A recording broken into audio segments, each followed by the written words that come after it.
va avancer comme ça. Alors, je précise bien que je suis économiste, indépendante de tout discours politique et surtout libre de mon expression. Ça, c'est le principal avantage de mon métier, la liberté d'expression, où je peux dire ce que je veux, ce que je pense, en m'appuyant sur des informations économiques. Mais évidemment, vous avez le droit de ne pas être d'accord avec moi. Donc, tout l'intérêt va être qu'on puisse discuter à bâton rompu de ce que je vais vous présenter. Alors, je pense qu'on peut mettre la première slide maintenant. Voilà, on peut tout mettre. Donc, en guise d'introduction, alors, quand Philippe m'a proposé, alors à la fois c'était super flatteur pour moi que vous vous adressiez à moi, qui suis quand même une universitaire, et on a cette image de l'universitaire qui est dans sa tour d'ivoire, et en même temps un challenge, parce que dès qu'on commence à parler d'environnement plus d'Europe, on a deux sujets qui sont très complexes à comprendre. Alors, pour commencer, j'ai voulu prendre une petite citation d'un article que j'ai trouvé dans Le Monde au mois de mars. Nous appelons à une révolution complète de notre rapport à la nature et au vivant. Alors, pourquoi ça m'a interpellée? Parce que c'est 9 personnalités vraiment d'horizons très divers qui voilà, ont publié cet article. Je me suis dit que ça résumait bien finalement ce qui nous mobilisait tous ce soir, puisqu'évidemment, cet intérêt à la planète, à la réparation de la planète, d'ailleurs j'aime beaucoup ce terme, cette prise de conscience s'est quand même accélérée depuis la crise sanitaire pour plein de raisons. Simplement, dès qu'on parle d'environnement, ça devient vite compliqué de savoir de quoi on parle. Donc moi, je voulais juste, avec vous, mettre au clair de quoi on va parler. Le problème dont on va parler, ce n'est pas un problème, c'est plusieurs problèmes. C'est le dérèglement climatique, c'est l'effondrement de la biodiversité, c'est la mauvaise santé des océans, l'épuisement général des ressources. En fait, c'est des problèmes multiples. Et sur ces problèmes-là, il y a plusieurs experts scientifiques qui sont sollicités, issus de différentes disciplines. Bon, moi, je suis ni climatologue, ni météorologue, ni physicienne, je suis simple économiste. Donc, évidemment, ce que je vais vous dire aujourd'hui, c'est une vision économique de ces questions-là, mais je ne ferai pas tout le tour de la question. Maintenant, qui est concerné par ces préoccupations liées à la planète? Tout le monde. Du particulier aux entreprises, au pouvoir public, les associations, les collectifs de citoyens. On voit bien que la prise de conscience, elle se fait à tous ces niveaux. Simplement, ce soir, on va surtout s'intéresser à ce que peuvent faire les pouvoirs publics, à quel prix, quels outils ils ont à leur disposition.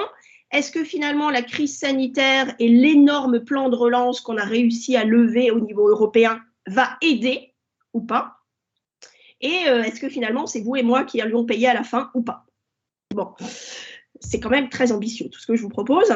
Alors, et c'est pour ça qu'on vous a proposé une présentation en 3 temps, revenir rapidement sur le passé, voir tout ce que ce plan de relance européen a mis en route, et ensuite, on discutera du financement.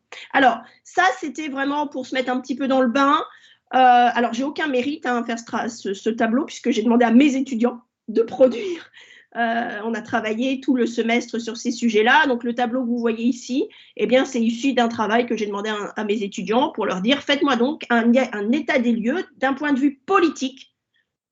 Depuis quand, dans l'histoire, on se préoccupe des soucis environnementaux? Bon, l'un des points de départ peut être situé dans les années 70 avec la conférence de Stockholm. Il y a eu toute une succession de sommets internationaux et la plupart du temps, à ces sommets nationaux, les chefs d'État prennent des décisions politiques, émettent des vœux pour l'avenir, des vœux pour la planète. Mais évidemment, pour pas que ça reste lettre morte, il faut après que chaque pays s'approprie ses objectifs. D'accord? Si j'ai eu envie de commencer par ça, c'est juste pour confirmer, illustrer le fait que c'est une préoccupation à l'échelle planétaire et qu'il y a cette envie, c'est peut-être un peu fort comme mot, mais en tout cas cette préoccupation au niveau planétaire.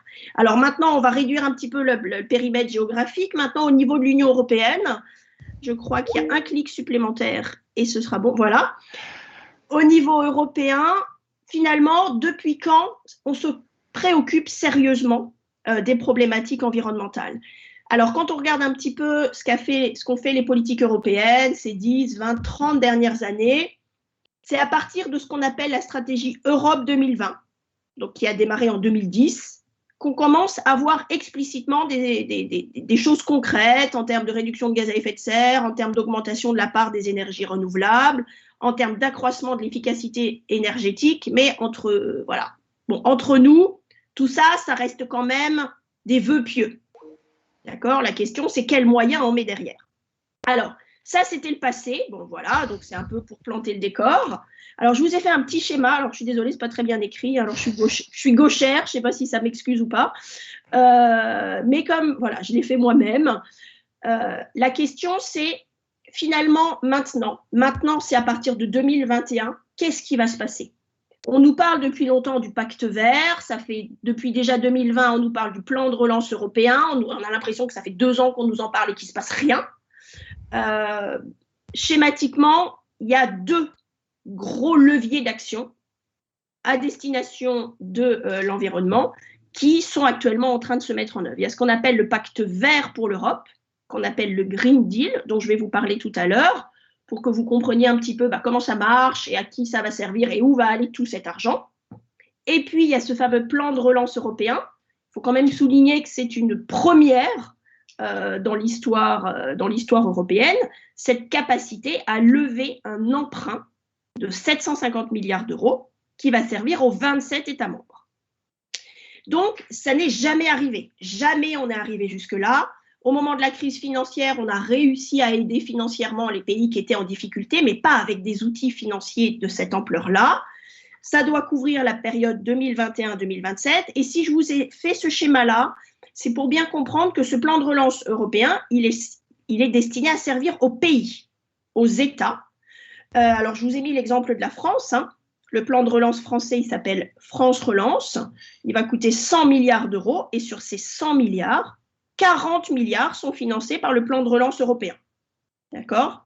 Donc, pour 40% de ce plan de relance français, 40% va être financé par ce plan de relance européen. Et ce qui est intéressant aussi à voir, c'est qu'est-ce que la France va faire avec ces 100 milliards d'euros.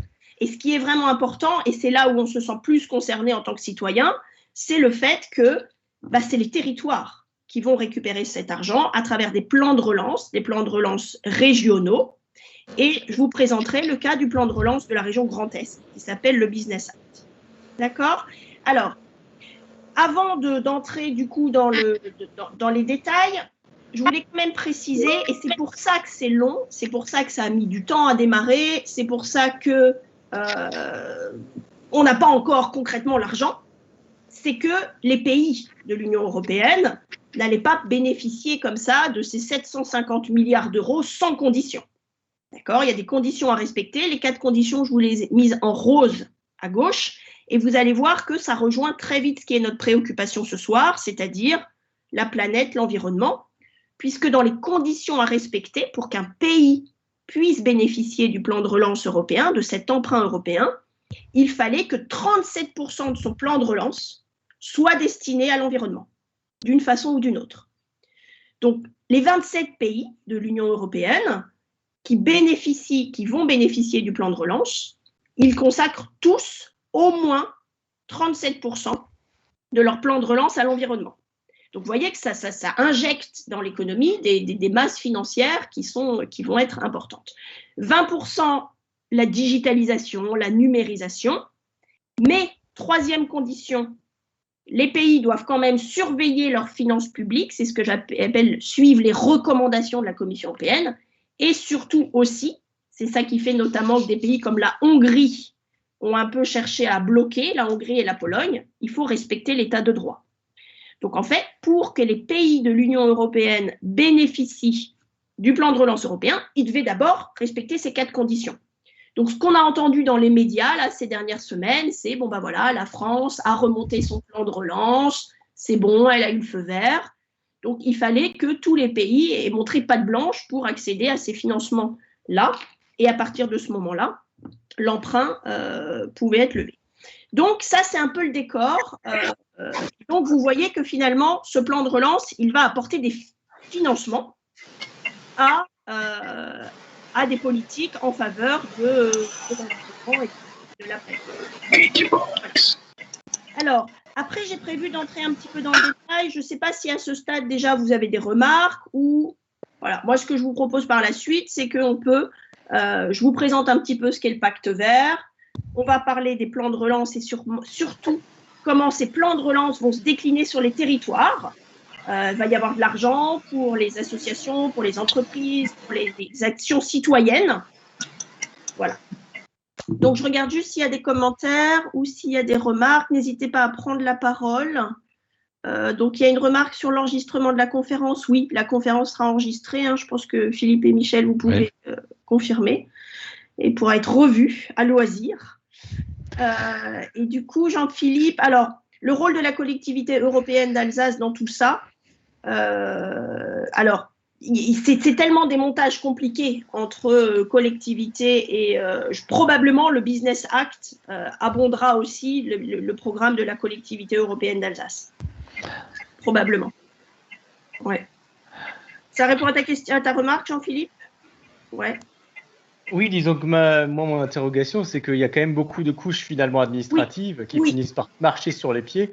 Et on peut se demander si on va avoir une action cohérente à travers tout ça. Alors justement, on va a être deux niveaux régionaux qui se superposent en Alsace finalement. Alors est-ce qu'on a besoin d'une double région C'était ça mon interrogation. Alors on va justement discuter de ce millefeuille et du fait que voilà, faut pas qu'il y ait les choses en double ou en triple. C'est très important de donner l'argent au bon niveau, quoi. Donc effectivement, ça, ouais. Quels sont les critères pour définir un pays comme un état de droit? Alors, il y a des critères sur la liberté de la presse, c'est des critères, mais voyez, c'est très difficile à évaluer. On est dans la politique. Bon, donc, la Pologne et la Hongrie sont quand même admissibles. C'est le cas, mais ce qui pose problème, c'est notamment tout ce qui est liberté d'expression, liberté de la presse particulièrement. C'est un des critères. D'accord? Ouais. Ouais, Mélie, je voulais faire une remarque, c'est Philippe. Là. Et souvenez-vous, quand on a préparé la réunion, moi j'ai trouvé ce premier slide qui montrait les conférences de 72, la conférence de Rio, et on avait passé un petit moment et j'avais dit que finalement il y a beaucoup de monde qui peut être tenté de dire que toutes ces conférences et ces COP 19, 20, 21 et autres grands sommets mondiaux ne servent à rien. Et je voulais juste peut-être, de mon expérience personnelle, souvent on oublie que un des traités les plus importants récemment signés par tous les pays au monde, et ça date de 1987, avait comme objectif de protéger la couche d'ozone. Plus personne ne s'en souvient, ou très peu, mais c'est vrai que dans une dizaine d'années, le trou que nous avions créé, nous humains, dans la couche d'ozone, le trou va être réparé. Et c'est grâce à une conférence en 1987, la conférence de Montréal, qui a fait que tous les pays ont pris les actions nécessaires. Et donc souvent, les grandes conférences, c'est vrai que le lendemain, on ne voit pas forcément une différence, et peut-être pas non plus 2 ou 3 ans après. Mais voilà, je voulais juste dire que toutes ces conférences servent à quelque chose, d'une manière ou d'une autre. Ah oui, et puis celle-ci en particulier. Alors, c'est peut-être pas le cas de toutes. Alors, je ne l'ai pas reprécisé, Philippe, mais aussi pour que je vous laisse intervenir sur ce point. Non, mais vous avez entièrement raison. Et elles ont des raisons d'être et des raisons d'exister. Et ça, de toute façon, ça lance une dynamique qui parfois, effectivement, conduit à des mesures concrètes, comme vous l'avez signalé. Et ça mobilise de l'argent. Ça permet de mobiliser, de prioriser de l'affectation d'argent public. Oui, exactement. Oui, oui.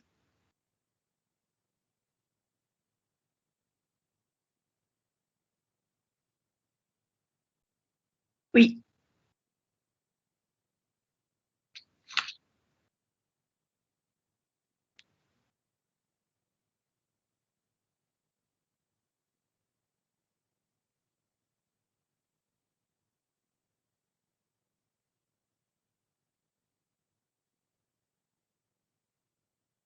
Alors, justement, c'est ce qu'on va voir en analysant un petit peu de plus près le France Relance et surtout de voir la déclinaison sur les territoires. C'est là où vraiment on verra concrètement comment se déploie cet argent. Après, vous avez utilisé un mot qui est difficile à évoquer quand on parle de la dépense publique, c'est l'efficacité de la dépense publique. On a un problème sur comment on mesure l'efficacité de la dépense publique, puisque voilà, les pouvoirs publics, c'est pas des entreprises, il n'y a pas de logique de recherche de profit. Moi-même, je suis une dépense publique, puisque je suis un enseignant-chercheur. Voilà, je peux vous dire comment est mesurée mon efficacité. Ça va vous faire rire, je pense, ça va peut-être vous faire sourire, mais d'ailleurs, je suis une dépense publique particulièrement inefficace au regard de ce critère, je dois vous dire. Mais voilà, les enseignants-chercheurs, en fait, sont évalués à la lumière de leur publication de recherche. D'accord? Donc, je peux être un très mauvais enseignant, très, très mauvais enseignant. Peu importe, ça n'affectera pas mon efficacité. Donc, vous voyez qu'on a vraiment du mal à mesurer ce qu'on appelle l'efficacité de la dépense publique. Bon, alors, je vous donne le cas des enseignants, mais là, les dépenses publiques dont il va être question, c'est des dépenses en faveur de la planète. On verra qu'il y a des choses très concrètes. Mais là, on est au démarrage. Ce qu'il faudrait voir, c'est dans 7 ans. Est-ce que cet argent a bien donné lieu à tout ça? Alors, bon, je ne vais pas vous annoncer tout de suite la suite, parce que justement, on reviendra là-dessus par la suite. Voilà. On peut poursuivre? On va poursuivre une seconde. Voilà, j'y suis. Alors, bon, là, j'ai voulu vous parler, donc peut-être on revient juste rapidement à la précédente slide, si vous voulez bien, Philippe. Voilà, donc les priorités vertes pour 2021-2027, il y a 2 choses. Il y a ce fameux pacte vert. Bon, on va voir ce qu'il y a derrière ça, mais pour l'instant, il n'y a pas vraiment grand-chose de concret. Et puis, il y a le plan de relance. Là, le plan de relance, on va voir sur les territoires comment ça se met en place, qu'est-ce que ça va coûter concrètement, qu'est-ce qui va se passer, est-ce qu'on va voir apparaître des vélos électriques partout. Enfin, on va voir concrètement qu'est-ce qui va se passer dans les mois à venir, puisque c'est actuellement en train de se déployer. Alors, je voulais quand même vous parler du Green Deal, ce fameux pacte vert pour l'Europe, parce qu'on en parle quand même beaucoup. Donc, on va passer maintenant à la slide suivante. Bon, voilà ce qu'on nous annonce sur le pacte vert. Je vous ai repris la façon dont il est présenté. On vous dit que c'est un ensemble d'initiatives politiques proposées par la Commission européenne dans le but primordial de rendre l'Europe climatiquement neutre en 2050. Bon, alors moi, quand je fais étudier ça à mes étudiants, je leur dis attention, méfiance, on vous parle d'initiatives politiques, c'est pas très clair. On vous dit que c'est proposé par la Commission, est-ce que ça va se faire, pas se faire, c'est un peu flou. Et l'Europe climatiquement neutre en 2050, bon, bah, c'est dans 30 ans. Donc, tout ça est relativement flou. Ensuite, ça, c'est le petit schéma qui présente le pacte vert. Alors, on va le parcourir ensemble. J'espère que vous allez, comme moi, vous rendre compte que c'est du verbiage politique. Hein. Renforcer l'ambition climatique de l'Union européenne pour 2030 et 2050. Fournir de l'énergie propre, abordable et sûre. Mobiliser l'industrie pour une économie propre et circulaire. Alors, je ne vais pas tous vous les parcourir comme ça, mais moi, économiste, quand je lis ça, ça me laisse perplexe. Enfin, ça m'énerve, pour être très honnête, parce que je suis particulièrement irritée et ulcérée par les discours politiques, mais bon, je ne vais pas en rajouter une couche, mais vous voyez, c'est quand même pas... Alors, on peut regarder ce qui se passe dans la colonne de gauche. 0 pollution pour un environnement sans substances toxiques, ok. Préserver et rétablir les écosystèmes et la biodiversité, ok. De la ferme à la table, un système alimentaire juste, sain et respectueux, bon, bah nous, on achète tout ça. On est d'accord, on veut bien tout ça. Il n'y a pas de problème. Bon, la question, c'est comment ça va se faire et pour l'instant, on ne sait pas trop. D'accord? On ne sait pas trop comment ça va se faire, on ne sait pas trop comment ça va se déployer. Alors, voilà ce qu'on nous dit quand on va un peu plus dans le détail. Un clic, Philippe, s'il vous plaît. Donc, l'énergie. Décarboner le secteur de l'énergie. Bon, bah, rien de nouveau, hein. Tout le monde a compris qu'il faut décarboner l'énergie. Ensuite, le bâtiment, la rénovation thermique des bâtiments. Bon, bah, les bâtiments représentent 40% de notre consommation énergétique. Bon, OK. L'industrie, inciter les entreprises à innover et à devenir des acteurs de premier plan dans le domaine de l'économie verte, donc le soutien aux industries propres, aux industries qui vont utiliser des matériaux recyclés, etc. Et la mobilité, changer nos façons de se déplacer. Bon, on est d'accord avec tout ça. J'espère que vous êtes d'accord avec tout ça.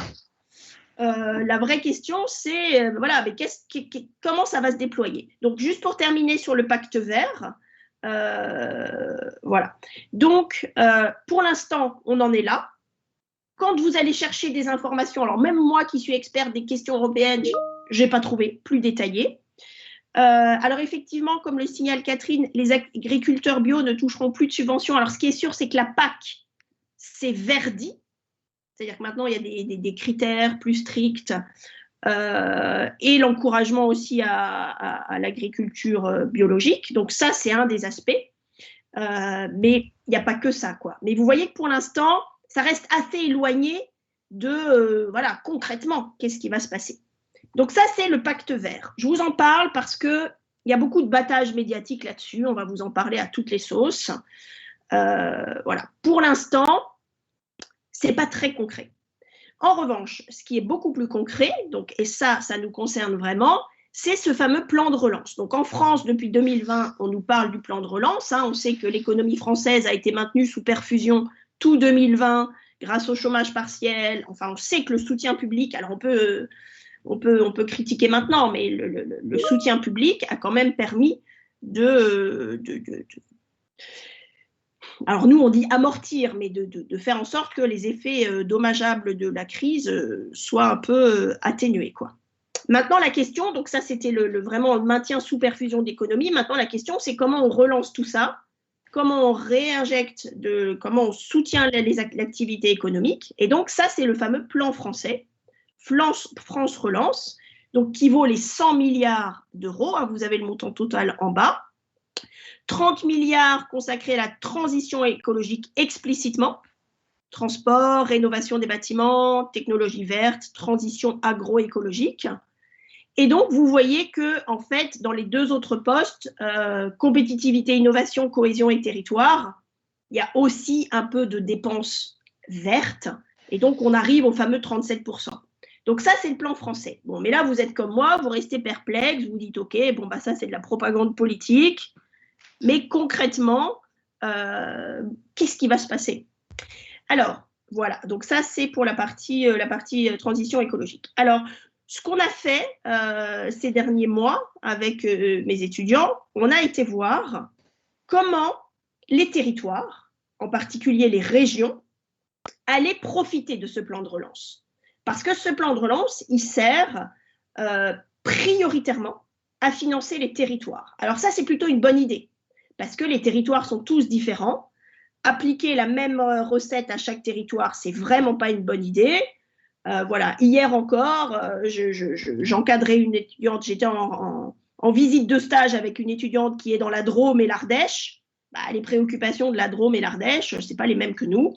Et de confier au territoire la relance, c'est plutôt une bonne idée. En tout cas, les décideurs, au niveau territorial, connaissent mieux leur tissu économique, connaissent mieux la structure des entreprises que le niveau de l'État national. Donc là, vous avez un exemple. Alors, bon, j'ai fait travailler mes étudiants là-dessus. Ils sont allés mener l'enquête. Alors, c'est très compliqué de mener l'enquête. Au niveau des différentes régions, donc là, il y a un petit exemple. 1, 2, 3, 4, 5, 6. Elles doivent toutes y être, en fait. Ils ont bien travaillé. Donc, je leur ai demandé d'aller prendre leur bâton de pèlerin, de mener l'enquête. Alors, ça n'a pas été simple. C'est presque du travail de détective parce que les régions ne sont pas toujours très transparentes sur ce qu'elles font. Et du coup, donc, ce que vous voyez dans ce tableau, à gauche, c'est les régions. Ça, sans surprise. La colonne suivante, c'est le petit nom. Le petit nom qu'ils ont donné au plan de relance. Alors, vous voyez qu'il y a des régions qui ont qui sont plus des idées plus ou moins originales. La région Grand Est, on a appelé ça le Business Act. Vous avez ensuite le montant du plan de relance. Vous voyez que partout, ces plans de relance, ils vont être valables pour plusieurs années. Et ce qui va nous intéresser, nous, c'est la part qui est consacrée au soutien à la transition écologique et énergétique. Donc, première chose, toutes les régions vont mettre en œuvre sur leur territoire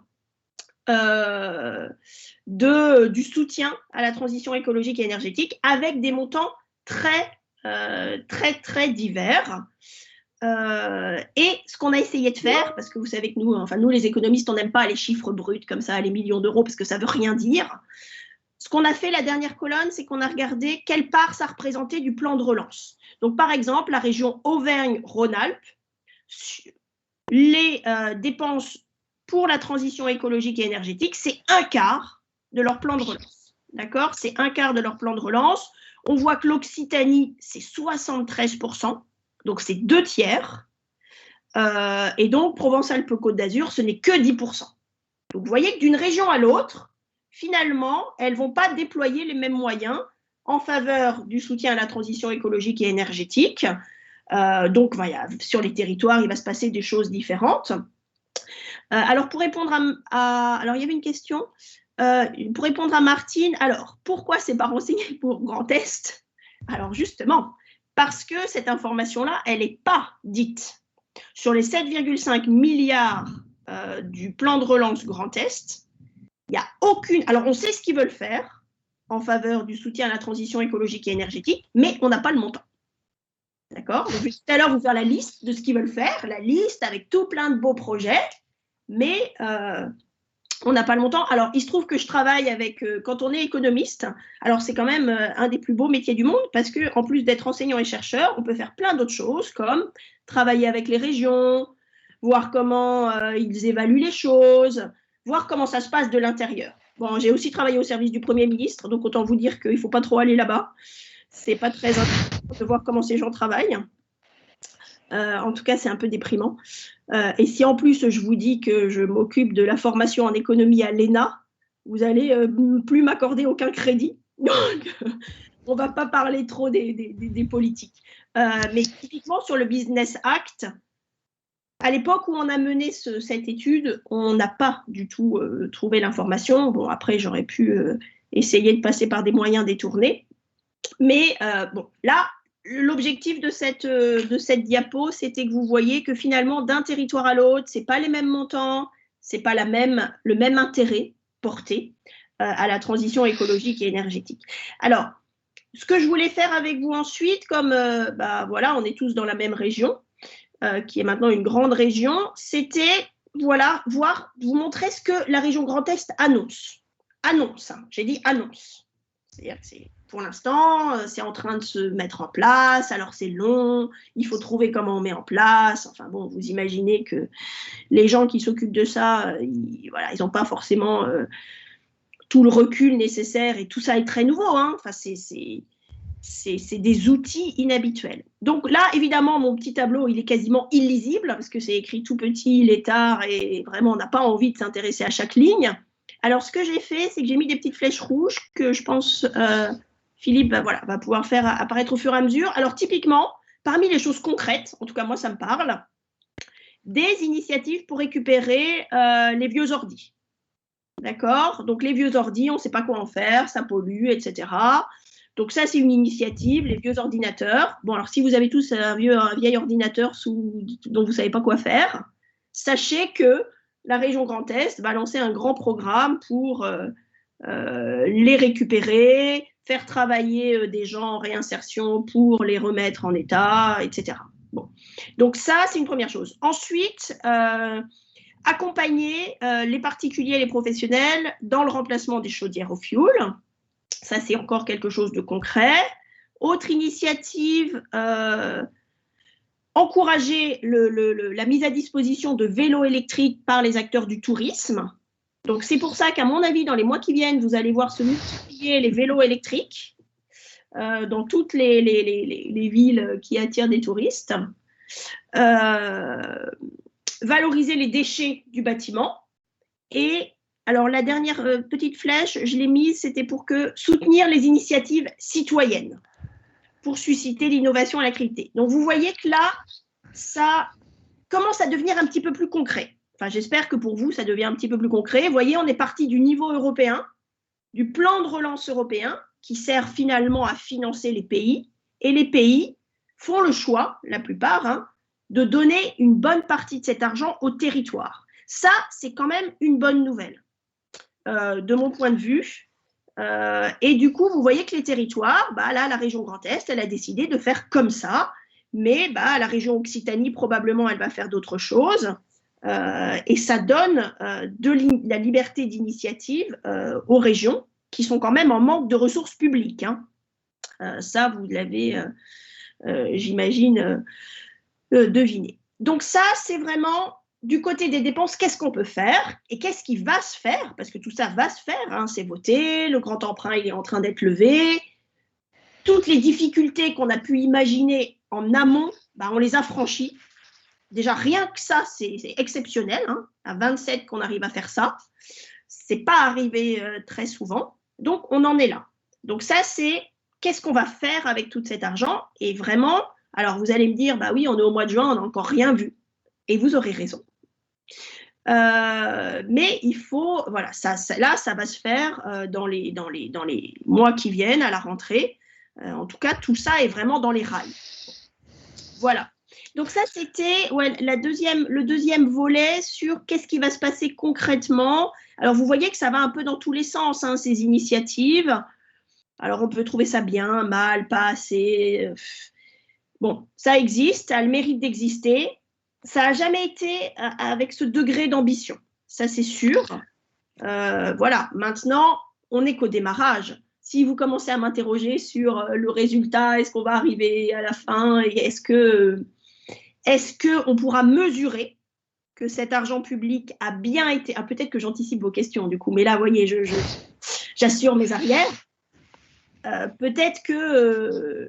si vous commencez à m'interpeller sur est-ce que vraiment d'ici 5-6 ans, on pourra voir si ça a vraiment marché ou pas, je vais attendre que vous me posiez la question en fait.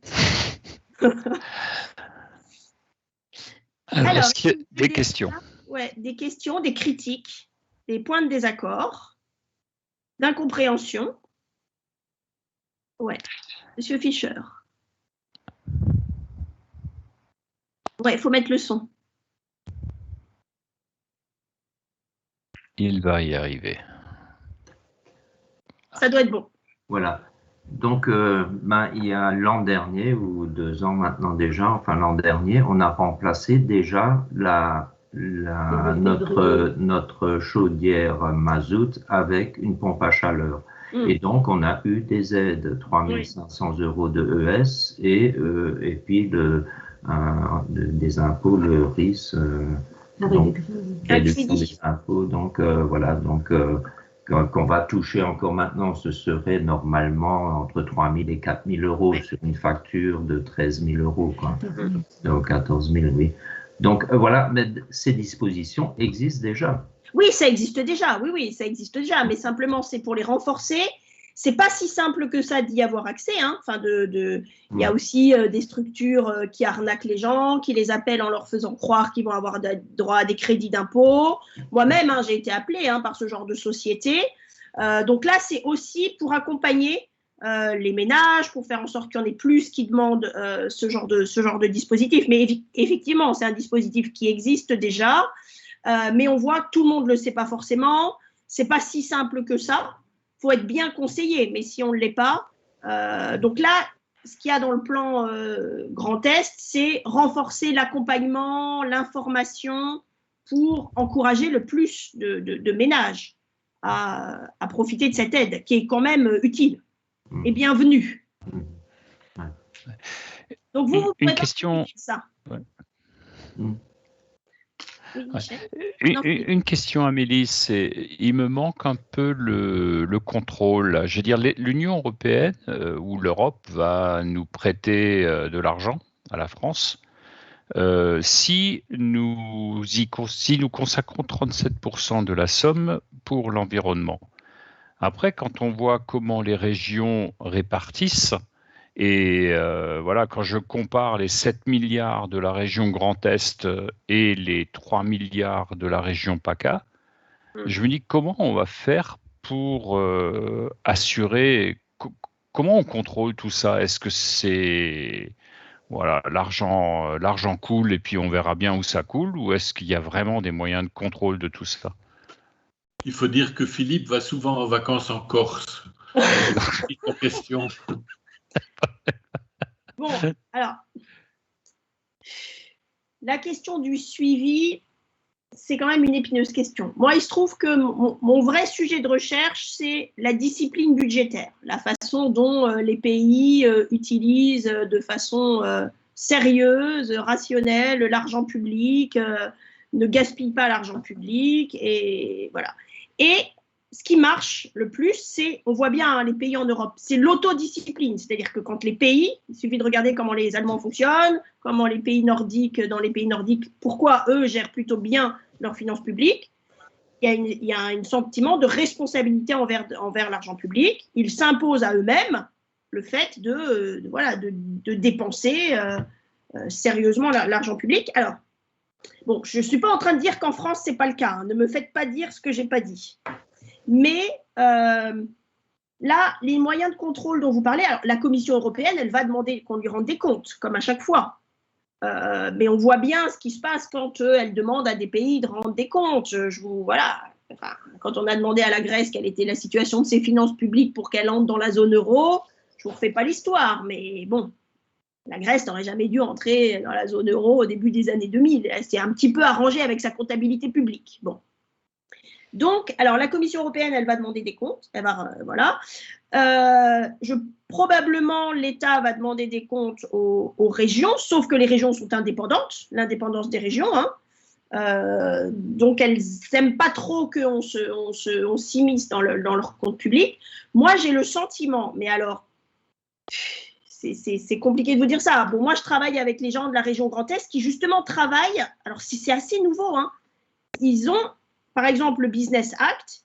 Avant de le mettre en œuvre, ils ont réfléchi. Alors, je vous le dis parce qu'ils ont pris mes étudiants en stage pour le faire, sur comment on va assurer le suivi, comment on va suivre les entreprises qu'on va aider, comment on va suivre les financements qu'on va distribuer. Donc, dans les régions, il y a ce souci. Enfin, en tout cas, avec les gens avec qui je travaille à la région Grand Est, il y a ce souci. Ce n'est pas si simple que ça à suivre, mais dans les territoires, il y a en tout cas pour ce qui est du Business Act, hein, il y a des gens dans les différentes directions dont c'est leur préoccupation. Comment on va suivre, comment on vérifiera dans 2 ans, dans 3 ans, pour que la dépense soit bien celle à laquelle on s'était engagé.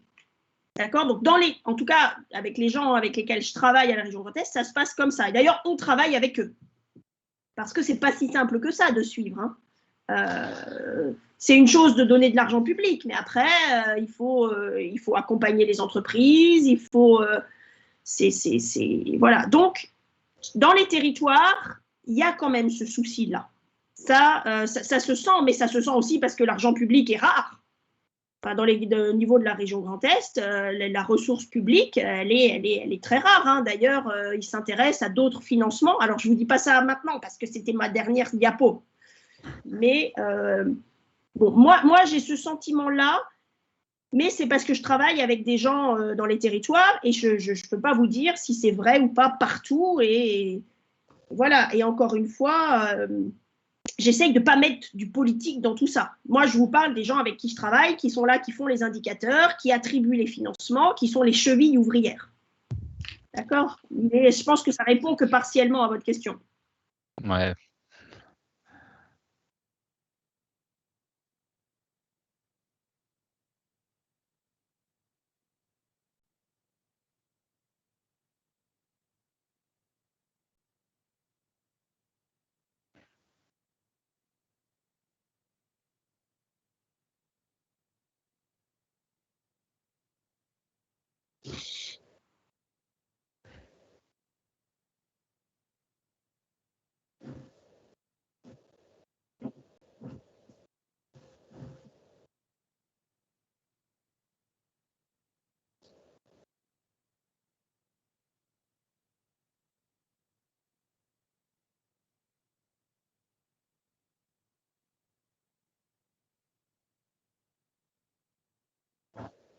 Ah oui, oui. Non, alors ça, pour le coup, alors moi, je me suis focalisée sur l'aspect territorial.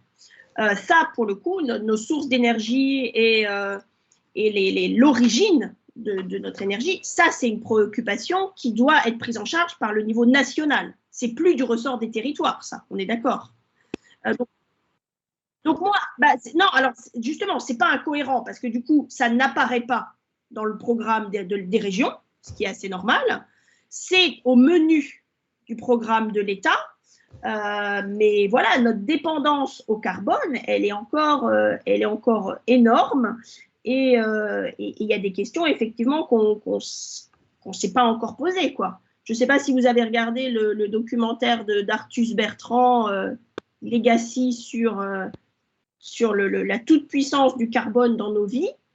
Bon, voilà, moi j'ai regardé ça, j'avais le cafard après, quoi. C'est un problème qui, au moins, doit être pris en charge au niveau national. Ce n'est pas aux régions de se préoccuper de ça, c'est sûr.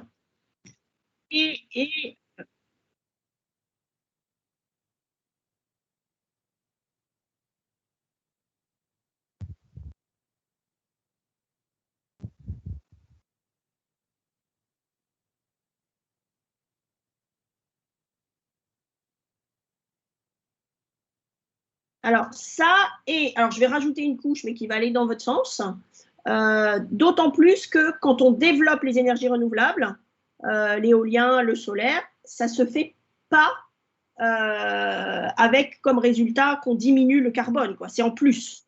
D'ailleurs, dans le reportage d'Arthus Bertrand, il montrait l'exemple du Texas. Alors moi, je ne savais pas du tout, mais le Texas qui a réduit sa consommation d'énergie d'origine carbone.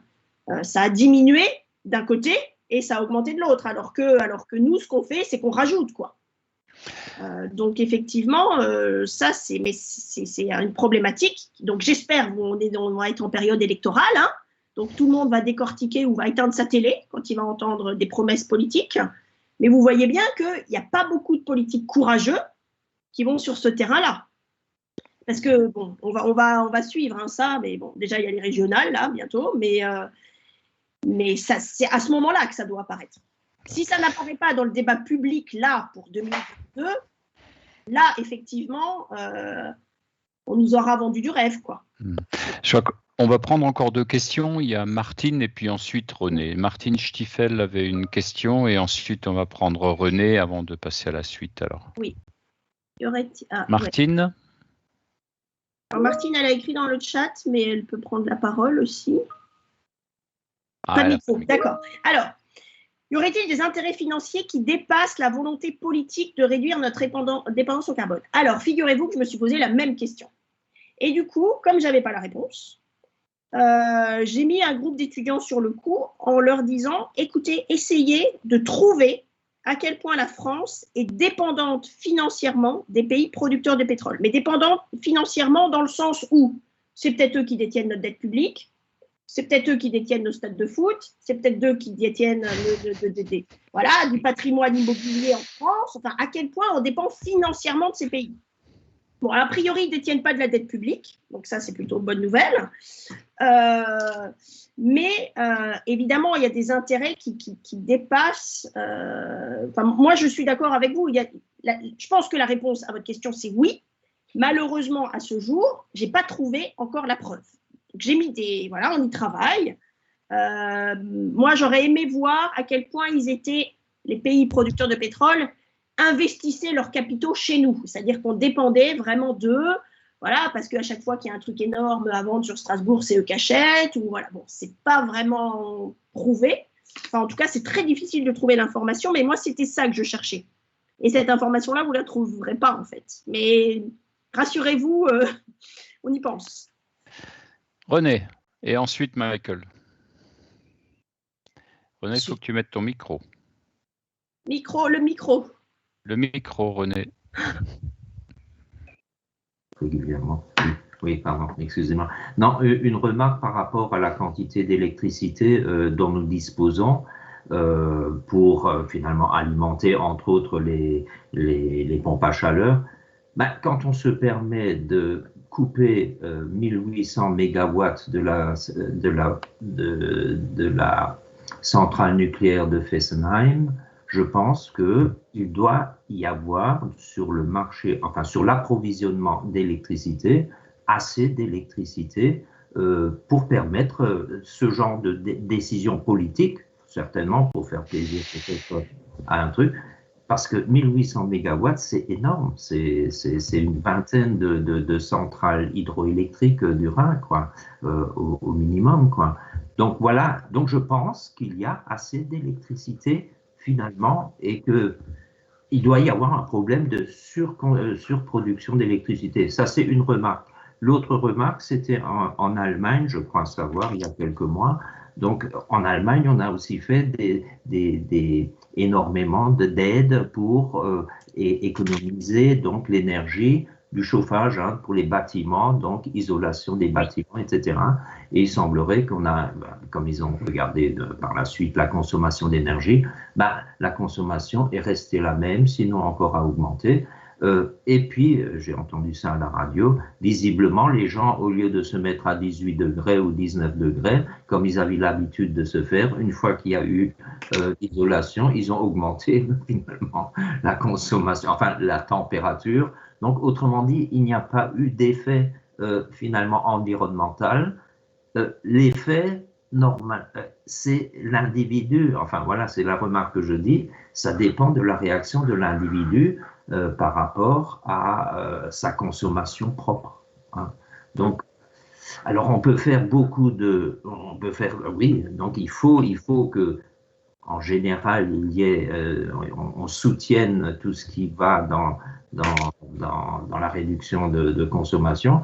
Mais si individuellement on ne fait pas l'effort, il faut qu'un individu suive les projets et puis les grandes décisions, on va dire européennes, voire mondiales. Alors, ouais, deux remarques par rapport à vos remarques, qui sont plus des remarques que des questions. Alors, bon, je vous remercie pour ces deux remarques. Alors, évidemment, c'est là où vous voyez toutes les limites de mes compétences sur la production, la surproduction d'électricité et le fait que, malgré la fermeture de Fessenheim, on s'en sorte quand même. Vous voyez, c'est là où moi, je ne peux pas vous répondre. Je ne sais pas. Et d'ailleurs, je l'apprends de votre part, donc merci beaucoup. Mais je n'ai pas la réponse à cette question-là. Sur est-ce qu'effectivement, finalement, on produit plus que ce qu'on a vraiment besoin. Ça, je ne sais pas. Je peux me renseigner, mais je vous avoue que je ne sais pas. Ensuite, sur l'éducation au comportement responsable du citoyen, bon, j'ai envie de vous dire qu'effectivement, il y a beaucoup à faire. Il y a beaucoup à faire. Moi, j'espère beaucoup de l'école, mais le problème, c'est qu'on demande beaucoup à l'école. C'est vrai qu'il faut que ça passe par l'éducation, c'est de l'éducation à la citoyenneté pour moi. Ça doit commencer dès petit et voilà, mais c'est sûr que c'est pas nous, râler après les enfants qui restent 1 heure sous la douche. Bon, moi j'ai 3 ados, donc vous imaginez le temps que je passe à me battre avec eux. La lumière, ça c'est vraiment de l'éducation à la citoyenneté et ça, à un moment donné, c'est du rôle des parents. Voilà, on peut parler des parents, et de l'éducation des parents actuels. Je pourrais vous en dire beaucoup. Bon, moi, je fais partie des vieux parents, alors c'est bon. Et du rôle de l'école dans tout ça. Bon, vous voyez qu'on dévie vite sur d'autres problèmes qu'ont notre société. Enfin, pour moi, voilà, les problèmes majeurs de notre société, c'est l'éducation, la santé et la sécurité. Voilà, pour moi, ça, c'est des problèmes qu'on a en France, qu'on ne veut pas résoudre. Le système éducatif, il est malade. Le système de santé, il suffit d'aller passer des mois dans les hôpitaux. Ce qui m'est arrivé, ils ont du mérite, les infirmières et les médecins. Et la sécurité aussi. Donc, vous voyez, on dévie vite sur d'autres problèmes. Alors, je vous dis pas ça parce qu'il y a les élections qui arrivent et que j'espère qu'on va nous parler de ça. Mais les vrais problèmes qui se posent à la France, c'est ça aussi, quoi. Et pour moi, c'est de l'éducation à la citoyenneté. Déjà, tous les gamins, ils doivent être éduqués correctement pour ne pas gaspiller la flotte, pour ne pas mettre à 25 degrés alors que 18, ça passe par là, sinon on ne s'en sortira jamais. Ça, c'est sûr. Michael, la dernière question avant la prochaine séquence. Il a été très patient. Bonsoir, Amélie. Y a-t-il des différences importantes entre le Pacte vert pour l'Europe et le Green Deal aux États-Unis?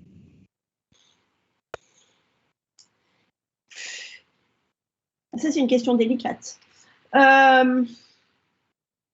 Bon, sur les orientations stratégiques, c'est toujours un petit peu les mêmes objectifs.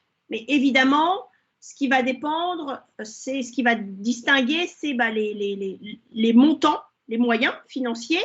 Ce qui va dépendre, ce qui va différer aussi, c'est la façon dont c'est mis en œuvre, parce que le Green Deal européen, il va finalement revenir aux États membres. Hein. Ça va encore être de l'argent que vous récupérez les États membres. Donc, quand vous cumulez tout ça, il y a quand même un risque que, voilà, comme disait tout à l'heure Michel, alors à défaut du manque de cohérence, mais de superposition ou voilà, parce que maintenant qu'on a vu ce qu'était le plan de relance européen et tout ce qui va être mis en place, vous voyez bien que si on prenait le Green Deal européen, bah voilà, il faut que ça risque des fois d'être en double, quoi. Donc, mais c'est vrai qu'aux États-Unis, bah, y a un seul instrument. Il y a un seul instrument, c'est le Green Deal, et voilà, c'est son objectif. Nous, en Europe, bah, y a le Pacte vert, le Green Deal européen. En plus, ils ont le même nom, donc ça n'aide pas à s'y retrouver. Il y a le plan de relance qui va inonder l'économie d'argent public avec toutes ces mesures, mais bon.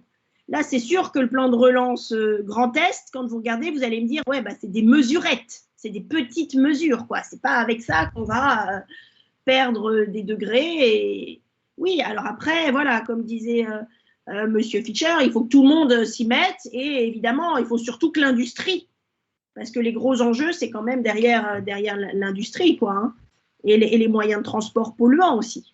Franchement, c'est vrai que le documentaire d'Arthus Bertrand, il est très éclairant là-dessus et on se dit que nous, on aura beau faire tout ce qu'on peut en tant que citoyen, trier nos déchets, enfin faire attention à tout. Alors, il faut le faire, mais on ne peut pas être les seuls. Voilà. Pour revenir à la question des États-Unis, est-ce que vous pensez que, encore une fois et une nouvelle fois, ils vont être un peu en retard, mais ils vont déployer une espèce de machine de guerre implacable et qui vont démontrer au monde entier qu'ils sont encore une fois capables de le faire? Ou est-ce que l'Europe, peut-être, enfin, une fois, pourrait montrer quelque chose de positif et gagner quelque chose? Il faut être positif envers l'Europe. Il faut être bon.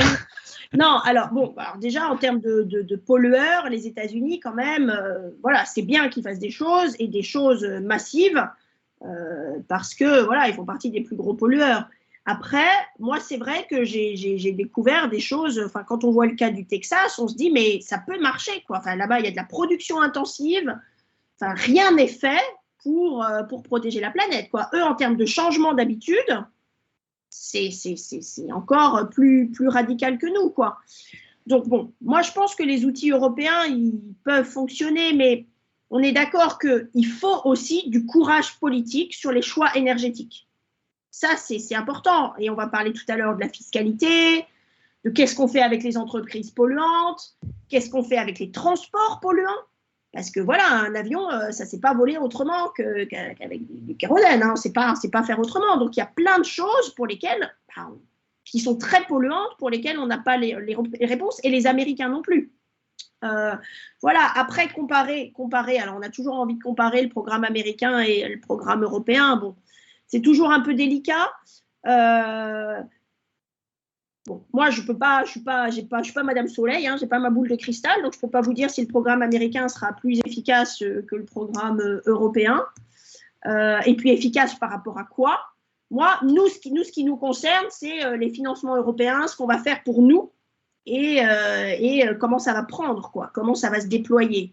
Donc, bon, malheureusement, je pourrais pas vous répondre mieux que ça, quoi. C'est très mauvais comme réponse, c'est très vague. Mais voilà, je ne peux pas prévoir l'imprévisible. Je crois qu'on va passer à la séquence suivante et il y aura encore probablement beaucoup plus de questions parce que là maintenant on va toucher au porte-monnaie. Oui, alors ça c'est à la fois complexe et alors on va déjà s'arrêter sur celle-là peut-être, le pacte, ouais, parce que j'ai trois encadrés, donc on va commencer. Alors, rappelez-vous, donc bon, moi j'ai structuré un peu ma présentation comme ça en vous disant, bon, il y a le pacte vert, qui est globalement ce que veut faire la Commission européenne avec des grands objectifs, des moyens, mais voilà, on ne sait pas trop encore comment ça va se déployer. En revanche, ça, on sait comment c'est payé. On parlera tout à l'heure du plan de relance, puisque tout le monde est inquiet et se demande si ce n'est pas nous qui, au final, allons payer. Et puis après, j'ai une petite boîte, là, en bas à gauche, qui va apparaître à la fin, qui rassemble toutes mes raisons d'espérer sur peut-être qu'on va voir apparaître des choses nouvelles en termes d'outils de financement liés à une prise de conscience collective qu'on ne peut plus continuer à fonctionner comme avant, quoi. Donc, vous avez sûrement entendu parler de la fameuse taxe internationale sur les firmes multinationales, là, ça on en parle, mais il y a d'autres choses que je voulais évoquer avec vous. Mais d'abord, on revient sur notre fameux pacte vert. Bon, je ne vous ai pas tellement fait la promotion du pacte vert, j'ai même un petit peu critiqué, mais parce que pour moi, ce n'est pas encore très clair ce qui va être fait clairement et je n'ai pas envie de vous vendre du rêve, ce n'est pas mon métier. Moi, je suis là pour être réaliste. En revanche, ce pacte vert, on sait comment on va le financer. C'est prévu dans le budget de l'Union européenne. La Banque européenne d'investissement qui est en fait… Alors, la Banque européenne d'investissement, ça fait partie des choses qui marchent pas mal en Europe, mais on en parle très peu. Tout le monde doit connaître Juncker, et notamment le plan Juncker, cette figure emblématique au niveau européen. Alors, Juncker, il a eu une idée plutôt géniale au moment de la crise financière de 2008, en se disant, il va falloir relancer l'économie, on n'a pas d'argent public, comment on va faire? Tous nos pays ont été touchés par la crise financière, a suivi une crise de la dette publique, là, on n'a plus de moyens financiers pour relancer l'économie, on va chercher auprès du secteur privé, auprès des investisseurs institutionnels, parce que les banques, elles ont toujours de l'argent, on va aller chercher de l'argent pour soutenir l'économie. Et il a lancé ce qu'on a appelé le plan Juncker. D'ailleurs, ça a tellement bien marché qu'on a eu le plan Juncker 2. On en a eu 2. Et en fait, la Banque européenne d'investissement, elle marche à peu près comme une banque privée, c'est-à-dire qu'elle prête de l'argent aux entreprises, elle finance leurs projets, et elle va chercher de l'argent auprès d'autres banques. Donc ça nous échappe à nous, on ne paye pas, ce n'est pas les citoyens qui payons, ce n'est pas les États non plus. Parce que la Banque européenne d'investissement, elle va dire aux banques, écoutez, nous, on garantit ce projet, ce que cette entreprise nous a proposé, ça tient la route, on est garante, prêtez-nous de l'argent. Donc la Banque européenne d'investissement, c'est un moyen de financer l'économie dont on ne parle pas, dont on parle peu, qui existe et qui marche plutôt bien. Alors, il se trouve que cette Banque européenne, alors évidemment, je vous ai dit un truc positif, donc vous avez compris que je vais mettre un petit peu de nuance dans tout ça et que mon rêve va presque se transformer en cauchemar. Bon, donc la Banque européenne d'investissement, comme c'est un truc qui marche bien, on lui a dit, tu vas financer des investissements verts, tant qu'à faire. Parce que la Banque européenne d'investissement, elle a cette capacité à aller chercher de l'argent auprès où il y en a. C'est-à-dire auprès des investisseurs institutionnels, des assurances, des banques. Enfin, vous savez qu'il y a de l'argent là-bas quand même. Je veux dire, ceux qui se sont enrichis, ils sont plutôt là. Donc, on a dit à la Banque européenne d'investissement, tu vas financer de l'investissement vert. Bon, alors on est d'accord sur le principe, moi je trouve ça plutôt bien. Bon, alors comme évidemment, vous avez compris, moi je ne prends rien pour argent comptant et en plus d'être un économiste, je suis un peu comme Saint Thomas, je crois que ce que je vois. J'ai mis un étudiant en thèse là-dessus. Donc, j'ai un étudiant qui fait une thèse de doctorat sur les investissements verts de la Banque européenne d'investissement. Donc, je lui ai dit, écoutez, vous allez chercher où sont les investissements verts, pourquoi ils sont verts, qu'est-ce qui fait qu'ils ont été qualifiés de verts et comment on suit ces investissements. Est-ce qu'à la fin, on va suivre, est-ce qu'on va voir si effectivement il y a un effet sur l'environnement ou pas. Bon, c'était pas mal comme objectif quand même, c'était une bonne idée de lui confier ça, parce que personne ne l'avait fait. Bon, alors ce pauvre étudiant, qui doit m'en vouloir maintenant, il a pris son bâton de pèlerin, il a été mener l'enquête, et il s'est rendu compte que finalement, vous êtes prêts là, j'espère que vous êtes accrochés, parce que là, vous allez tomber de votre chaise, mais… Il s'est rendu compte que ce qu'on appelait des investissements verts, comment on avait pu qualifier un investissement de vert? Eh bien, il faut simplement que dans votre projet, le mot environnement, vert, enfin, il y ait des mots-clés qui soient apparus. Et hop, investissement, il a une étiquette verte. Alors là, tout le monde tombe de sa chaise, lui dit non mais c'est quoi cette blague? Bon. Donc on en est là en fait. On en est là et la Commission européenne, elle s'est rendue compte que finalement, il fallait peut-être être plus plus rigoureux sur ce qu'on allait appeler un investissement vert. D'ailleurs, la Commission européenne, maintenant, elle a fait une espèce d'annuaire, de typologie. Alors, elle appelait ça, je ne sais plus comment, c'est un mot savant, du coup, je n'ai pas retenu, pour essayer de te dire, oula, attention, les entreprises qui vont essayer de nous vendre des investissements verts, peut-être se méfier, quoi. Donc, vous voyez que, alors, je ne veux pas anticiper sur ma conclusion, parce qu'en conclusion, je vous dis, voilà, l'Europe, malheureusement ou heureusement, c'est-à-dire qu'on apprend de nos échecs. Vous voyez, en général, on ne fait jamais les choses bien tout de suite. Donc, mon histoire d'investissement vert, là, ma belle histoire, qui avait l'air très jolie au départ, hein, finalement, on tombe de sa chaise parce qu'on se dit, bah, finalement, pour être investissement vert, il faut mettre des mots-clés dans son dossier. Bon. Mais bon, ça va s'améliorer, je pense. Mais vous voyez que, en tout cas, la Banque européenne d'investissement, ce qui est sûr, c'est que c'est un levier pour lever de l'argent public, pour donner confiance au secteur bancaire, au secteur financier, pour financer, parce que l'argent, il est là. Hein. Je veux dire, c'est ni vous ni moi, citoyens, qui alimentons ça. Hein. Bon, alors, ok, peut-être qu'ils profitent de notre épargne, mais bon, l'essentiel, c'est qu'ils nous rendent quand même notre épargne à la fin. Bon, donc la Banque européenne d'investissement et le budget, ça, c'est fait pour financer le pacte vert, ça, on sait. Maintenant, la vraie question, c'est le plan de relance. Donc, le plan de relance, 750 milliards, bon, c'est énorme. Et en plus, il faut rembourser. Alors, je vous dis ça parce que c'est assez inhabituel. Hein. Jamais notre gouvernement français nous dit tous les ans « Ah bah tiens, cette année, on va s'endetter de tant de milliards de plus, il faudra rembourser un jour. » D'ailleurs, vous savez quand est-ce qu'on la rembourse, la dette française? Moi, je ne sais pas. La dette européenne, on sait. On commencera à la rembourser en 2028 et on finira de la rembourser en 2058. Ça, c'est transparent, c'est annoncé. Et pourquoi il y avait une obligation de l'annoncer? Je vous rappelle que c'est l'Europe qui a levé des fonds. C'est jamais arrivé. L'Europe, politiquement, ça n'existe pas. Hein. Je vous rappelle qu'on n'est pas dans une fédération européenne. L'Europe, ce n'est pas un État. Donc, pour donner confiance au marché financier, pour qu'ils prêtent à ces 27, enfin, ils prêtent à... C'est un peu compliqué, mais au final, c'est pour les 27. Ben, il fallait une date à laquelle on commence à rembourser, une échéance. Enfin, vous savez ce que les banquiers nous imposent, quoi. Les banquiers nous disent, voilà, vous allez vous endetter sur 30 ans à tel taux et vous commencerez à rembourser à telle date. Bon, donc ça, c'est nouveau, hein, j'insiste quand même là-dessus parce que y a peut-être quelque chose qui m'a échappé, mais moi, je n'ai jamais entendu notre gouvernement français nous dire tous les ans, tiens, on s'est emprunté de tant de milliards d'euros de plus et il faudra rembourser dans tant d'années. Bon, donc ça, c'est quand même assez nouveau et ça mérite d'être souligné. Ensuite, ça va être remboursé. Ça, c'est un engagement, c'est-à-dire que au niveau européen, on ne peut pas faire ce que se permettent de faire les États. On emprunte, oh là, c'est les prochains qui rembourseront, c'est bon, c'est dans l'infini, puis comme dirait l'autre, dans l'infini, on sera tous morts, donc bon, voilà, on verra plus tard. Bon.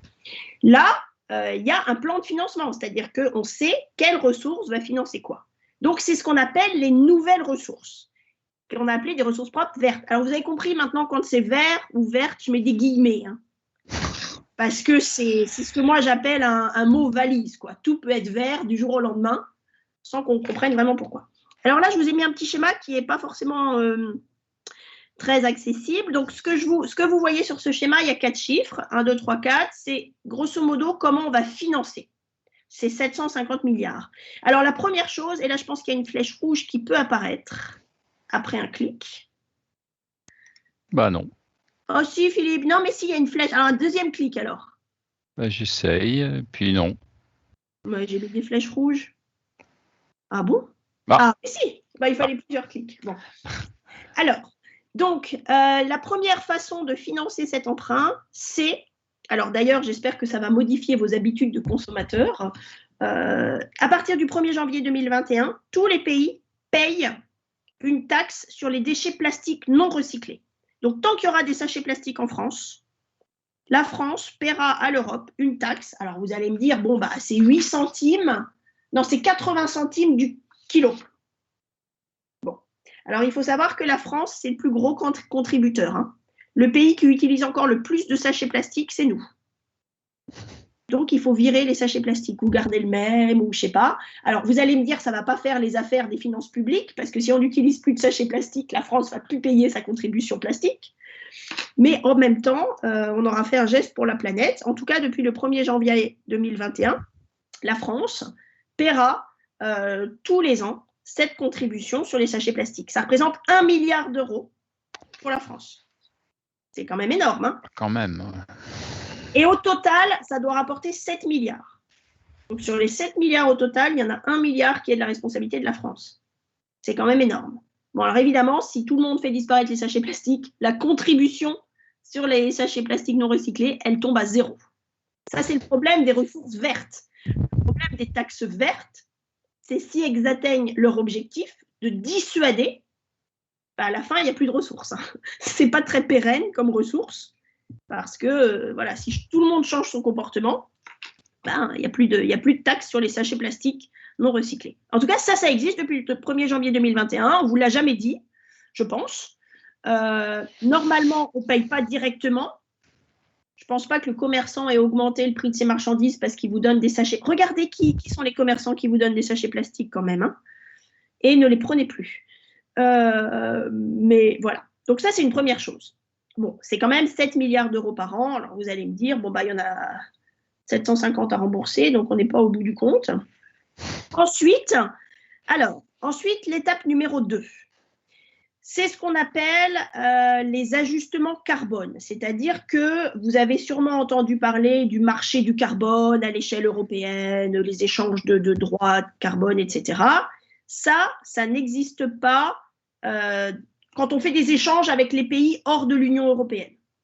D'accord ? Donc, ce prix du carbone, c'est un prix du carbone sur les importations. Normalement, c'est fait pour taxer les marchandises qui vont entrer en Europe. Alors, ça a un double avantage, c'est que du coup, ça va rendre nos entreprises un peu plus compétitives parce qu'à chaque fois qu'on va importer des marchandises, elles vont subir un prix du carbone. Donc ça, à nouveau, c'est quelque chose qui normalement ne s'impose pas à nous. Et ça va apparaître en 2023. Pourquoi on a ces échéances? Vous voyez, on a 2021, 2023 et possiblement 2025 pour l'autre. Parce qu'à partir de 2028, il faut rembourser. Donc, il faut qu'on commence à collecter des recettes pour pouvoir commencer à rembourser en 2028. Donc, tout ça va se mettre en place progressivement. Donc, ce qu'on appelle le mécanisme d'ajustement carbone aux frontières, c'est quelque chose qui pèsera sur les importations. D'accord? Et vous voyez en tout petit, alors c'est tout petit, la fameuse taxe numérique. Alors, vous avez entendu parler de la taxe GAFA ou GAFAM ou la taxe numérique. Enfin, on en parle depuis des années maintenant. Hein. D'ailleurs, on se disait que ça n'arriverait probablement jamais, cette taxe numérique. C'est un peu comme la taxe sur les transactions financières. C'est un peu des serpents de mer. C'est-à-dire que tout le monde trouve que c'est une idée géniale, mais personne ne veut le faire. Alors, des fois, la France, elle aime bien faire des trucs toute seule. Donc, elle se lance toute seule dans ce genre de choses.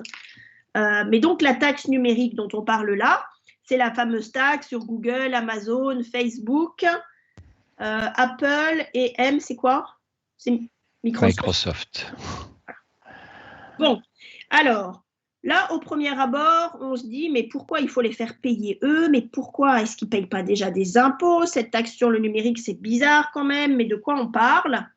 Eh bien, on parle d'activités nouvelles, d'activités que les GAFAM font désormais grâce à toutes les innovations technologiques qui n'existaient pas avant, c'est-à-dire vendre des données personnelles, vendre des espaces de publicité en ligne, vendre des services qui permettent qu'on vous livre avec Deliveroo et Uber. Alors, je ne sais pas si c'est arrivé jusque chez vous, mais nous maintenant, moi je suis à Vendenheim, donc autour de notre méga zone commerciale gigantesquissime, qui est Shopping Promenade, hein, si vous ne connaissez pas.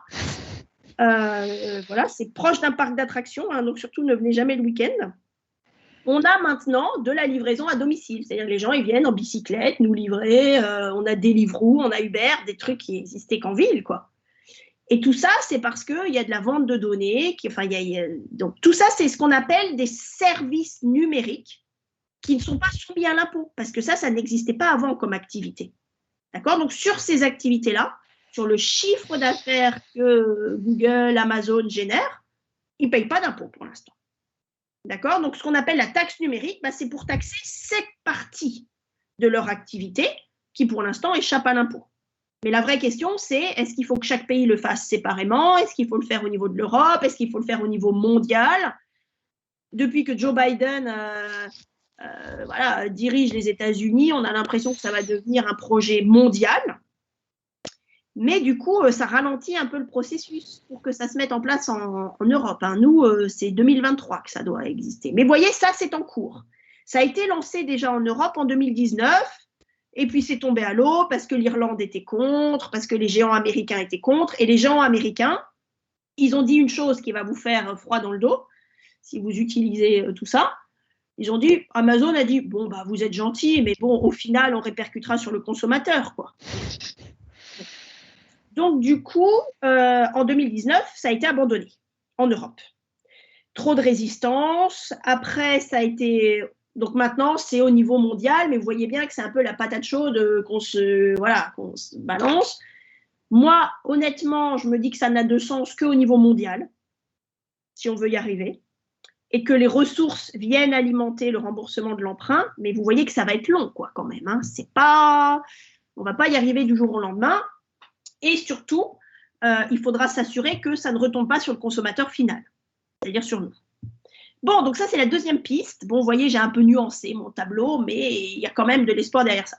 Alors, ensuite, c'est ce qu'on appelle les échanges de quotas d'émission. Alors, les échanges de quotas d'émission, c'est quelque chose qui existe déjà. Simplement, ça n'existe pas dans le secteur aérien et maritime.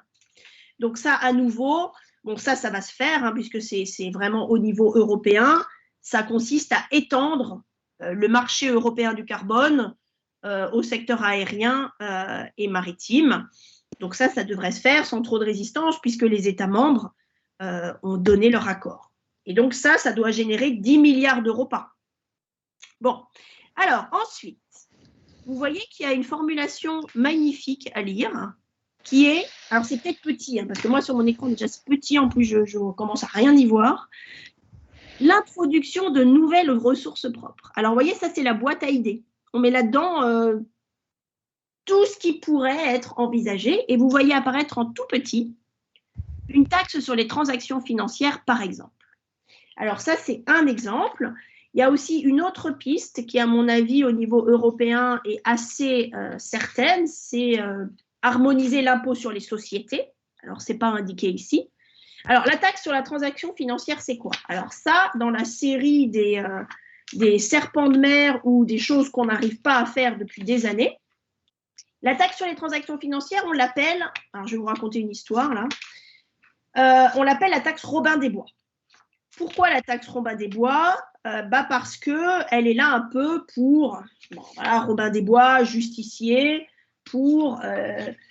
corriger une injustice qui est de laisser les marchés financiers s'engraisser en spéculant au détriment de l'individu. Voilà. Donc la taxe Robin des Bois, c'est une très très vieille idée. Hein, on l'appelait au départ la taxe Tobin. C'est fait pour un peu discipliner les marchés financiers pour pas qu'ils spéculent à l'excès. Pour qu'ils financent l'économie parce qu'il y a besoin d'argent dans l'économie et pas qu'ils se lancent dans des opérations risquées. Simplement, on n'a jamais réussi à la mettre en place.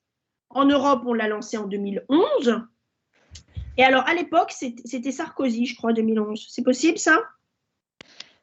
Moi, je n'ai pas la mémoire des dates. 2011, c'était Sarkozy? Je crois que oui. Vous me corrigez hein, si je me trompe. Peut-être que je me trompe. Mais pour moi, c'était l'époque de Sarkozy. Sarkozy, 2007-2014. Ah, c'est bon. 2012, pardon. Donc, c'était bien Sarkozy. Donc, l'idée lumineuse de Sarkozy à l'époque, bon, je vous rappelle, 2011, ça allait pas trop mal, quoi. Alors, on avait essuyé la crise financière, mais voilà. Et donc, l'idée lumineuse de Sarkozy, c'était, on va mettre en place une taxe sur les transactions financières pour aider les pays en voie de développement. Parce que c'est des pays qui ont besoin d'argent, il faut qu'on soit solidaire, il faut que les pays riches collectent une taxe pour aider les pays en voie de développement, les pays pauvres. Voilà, donc ça, c'était l'idée initiale de Sarkozy. Bon, évidemment, les États membres, ils n'ont pas tellement vu ça tous du même œil. Ensuite, la Commission européenne a dit, ouais, enfin bon, si ça pouvait alimenter le budget de l'Europe, ce serait pas mal. Après, les pays ont dit, non, mais nous, on veut chacun récupérer ses ressources, vous comprenez, nous, on a besoin d'argent public, on a autre chose à faire que d'aider les pays pauvres. Vous voyez un peu la mentalité, bref. Bon, donc cette taxe sur les transactions financières, ça fait des années Ça fait plus de 10 ans maintenant dont on en parle. Alors, elle revient au goût du jour et elle revient aussi au goût du jour au niveau européen et international, mais c'est un peu comme la taxe sur le numérique, c'est un peu comme la taxe sur les multinationales dont je vais vous parler maintenant. Voilà, il y a le principe, se mettre d'accord sur le principe, et puis après, il y a les détails. À quel taux on va taxer? Est-ce qu'il va y avoir des exceptions? Et du coup, se mettre d'accord sur tout ça, voilà, le diable est dans les détails, hein, comme vous le savez. Donc, sur le principe, une taxe sur le numérique, une taxe sur les transactions financières, une taxe sur les multinationales, nous, on achète, globalement, l'idée. Mais vous voyez que ça ne peut pas se décider en un claquement de doigts. Alors, bon, vous allez me dire que je vous bassine un petit peu avec mon histoire d'élection présidentielle, mais vous voyez, les candidats aux présidentielles qui ne nous parlent pas du tout de ça, qui restent sur des problématiques franco-françaises, qui ne vont pas du tout nous parler de ce qu'ils vont faire pour les enjeux énergétiques, pour la planète, pour la taxe sur les transactions financières, pour la taxe sur le numérique. Enfin, il faut vraiment que le débat public puisse être un peu intéressant et constructif. Bon, moi, je suis toujours déçue, mais simplement, c'est un peu pour apporter de l'eau à votre moulin, quoi, et que nous, on puisse au moins avoir des discussions intéressantes, à défaut d'entendre ça de la bouche de tous les candidats qui vont tous se valoir. Alors, avant la conclusion, je vous ai dit que la petite encadrée à gauche, c'était un peu mes lueurs d'espoir. Alors, pourquoi j'ai mis affaire à suivre? Parce qu'on voit quand même que le monde change et qu'il y a des comportements qui changent. La Banque centrale est en train de se rendre compte de pas. Vous savez que la Banque centrale, elle est entre les mains de Christine Lagarde maintenant. Alors, je ne vous dis pas ça parce que c'est une femme et qu'elle a beaucoup de mérite, mais bon, un petit peu quand même. Quoique j'aime pas tellement ce discours féministe. D'ailleurs, je peux vous raconter une petite histoire, mais qui n'a rien à voir avec tout ça. Je vous raconte une petite histoire. Alors, j'ai l'habitude de raconter des histoires en cours. J'appelle ça des bulles d'oxygène. Vous savez, c'est les moments où on pose un peu le cerveau et on parle d'autre chose. Donc, comme je vous ai parlé de Christine Lagarde, il faut que je vous raconte cette histoire. J'ai été sollicitée, il y a quelques mois, par le magazine Elle. C'est un truc, voilà. Me demandez pas pourquoi ils m'ont demandé à moi, mais ils m'ont posé une question à laquelle je n'ai pas répondu. Ils m'ont dit, êtes-vous d'accord pour qu'on vous interviewe sur, pensez-vous que d'avoir les femmes au pouvoir... c'est beaucoup, une femme au pouvoir, c'est beaucoup plus sérieux, elle gère mieux les finances publiques et qu'il faut absolument des femmes partout au pouvoir. Et voilà. Alors déjà, j'ai trouvé ça bizarre qu'on me demande ça. Ça m'a énervée. Et je lui ai dit, mais j'ai répondu à cette journaliste, écoutez, moi, je ne peux pas vous répondre comme ça. En général, les femmes qui sont au pouvoir, c'est parce qu'elles ont des compétences et parce que, elles sont reconnues, quoi. Et ce n'est pas parce qu'elles sont des femmes, c'est parce qu'elles sont reconnues. Et que moi, je ne peux pas tenir ce discours féministe parce que je m'y oppose, quoi. Moi, moi-même, je suis une femme, on vient me chercher à tout bout de champ parce que je suis une femme et qu'il faut la parité partout. À un moment donné, faut arrêter avec ces trucs. Bon. Et du coup, elle m'a répondu, désolé, vous n'êtes pas mon bon interlocuteur, je vais passer à quelqu'un d'autre. Bon. Donc, n'achetez pas le magazine Elle, c'est très orienté. Tout ça, c'était mon histoire, ma petite histoire. J'ai quand même répondu à cette journaliste, écoutez, c'est pas très objectif de votre part, vous pourriez au moins confronter deux points de vue. Parce que défendre un discours féministe comme ça en disant faut absolument mettre des femmes au pouvoir parce que globalement elles sont supérieures aux hommes, c'est un peu ça l'idée, c'est quand même très... ça peut pas aller, quoi. Moi, elle m'a dit oui, mais vous savez, on le fait aussi. Bon, bref. Donc, n'achetez pas le magazine Elle, c'est très subjectif. Bon, bref, tout ça pour vous dire que Christine Lagarde est à la tête de la Banque centrale, c'est vraiment parce qu'il est 21h30 que je dérive comme ça. Bon, alors, donc, pourquoi je vous parle de Christine Lagarde et de la Banque centrale européenne? Parce que, vous voyez que la Banque centrale européenne, elle est un peu au chômage technique en ce moment, parce que son seul travail, c'est de lutter contre l'inflation. On n'a pas d'inflation. Ça fait des années qu'on n'a pas d'inflation. L'inflation, elle est autour de 0, 1, c'est tout bas. Elle est au chômage technique, la Banque centrale. Elle n'a rien à faire, puisque sa seule mission qu'on lui a confiée, c'est de lutter contre l'inflation.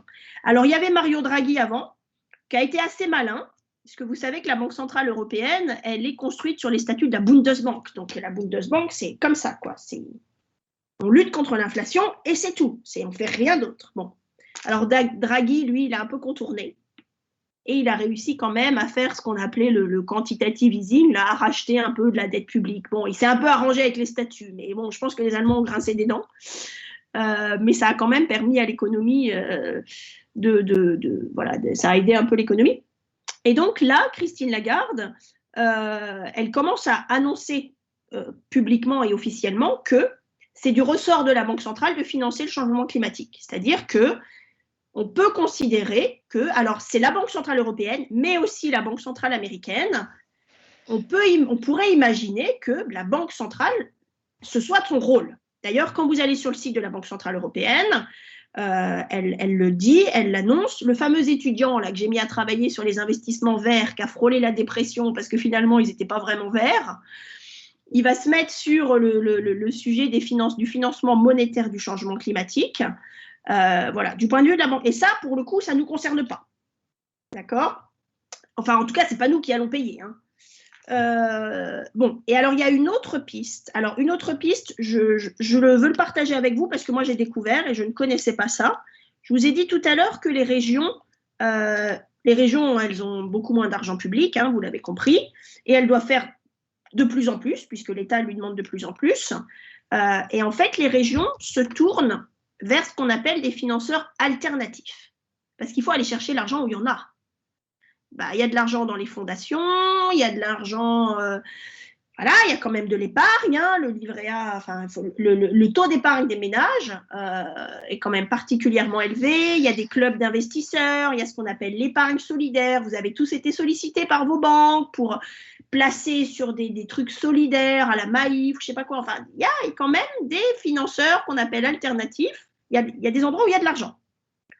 Voilà, en d'autres termes, c'est des placements un peu mieux rémunérés. Je pense que vous connaissez tous ce dont je parle. Et donc, il y a de l'argent à ce niveau-là. Et pourquoi je vous en parle ? Parce que vous avez compris que je fais plein de choses dans ma vie, y compris travailler avec les collectivités et encadrer des stages et encadrer des étudiants et découvrir plein de sujets nouveaux. Les régions cherchent à savoir qui sont les financeurs alternatifs sur leur territoire pour travailler avec eux. C'est-à-dire, voilà, nous, on n'a pas assez d'argent, donc on va essayer de voir qu'est-ce que font les clubs d'investisseurs, qu'est-ce que font les fondations. Et d'ailleurs, il y a des études qui prouvent que pendant la période Covid, les gens ont été extrêmement généreux. Ils ont fait des dons à des fondations, que sur des causes qui tiennent à cœur du citoyen. Alors là, je ne vous dis pas c'est pas des impôts, hein, c'est plutôt des placements rémunérés. D'accord ? C'est une façon de placer votre argent. Donc, il y a quand même des choses qui bougent aussi à ce niveau-là, et ça peut être d'autres pistes. Donc, c'est vrai que moi, avec cette dernière diapo, je voulais un peu tordre le cou à ce que vous allez entendre dans les médias. Moi, un jour, j'ai été interviewée par France Bleu Alsace il y a longtemps, vers 7h30, là, le moment où des fois, ils interviewent des universitaires. Voilà, on a une question à vous poser. Est-ce qu'on paye trop d'impôts ? D'accord, bon. Alors, si je vous demande à tous si vous payez trop d'impôts, vous allez dire oui, quoi. Je veux dire, moi, la première. Bon. Et puis, ça ne fait pas tellement avancer le schmilblick de dire qu'on paye trop d'impôts, parce que moi, ce qui m'intéresse, c'est de savoir à quoi servent mes impôts.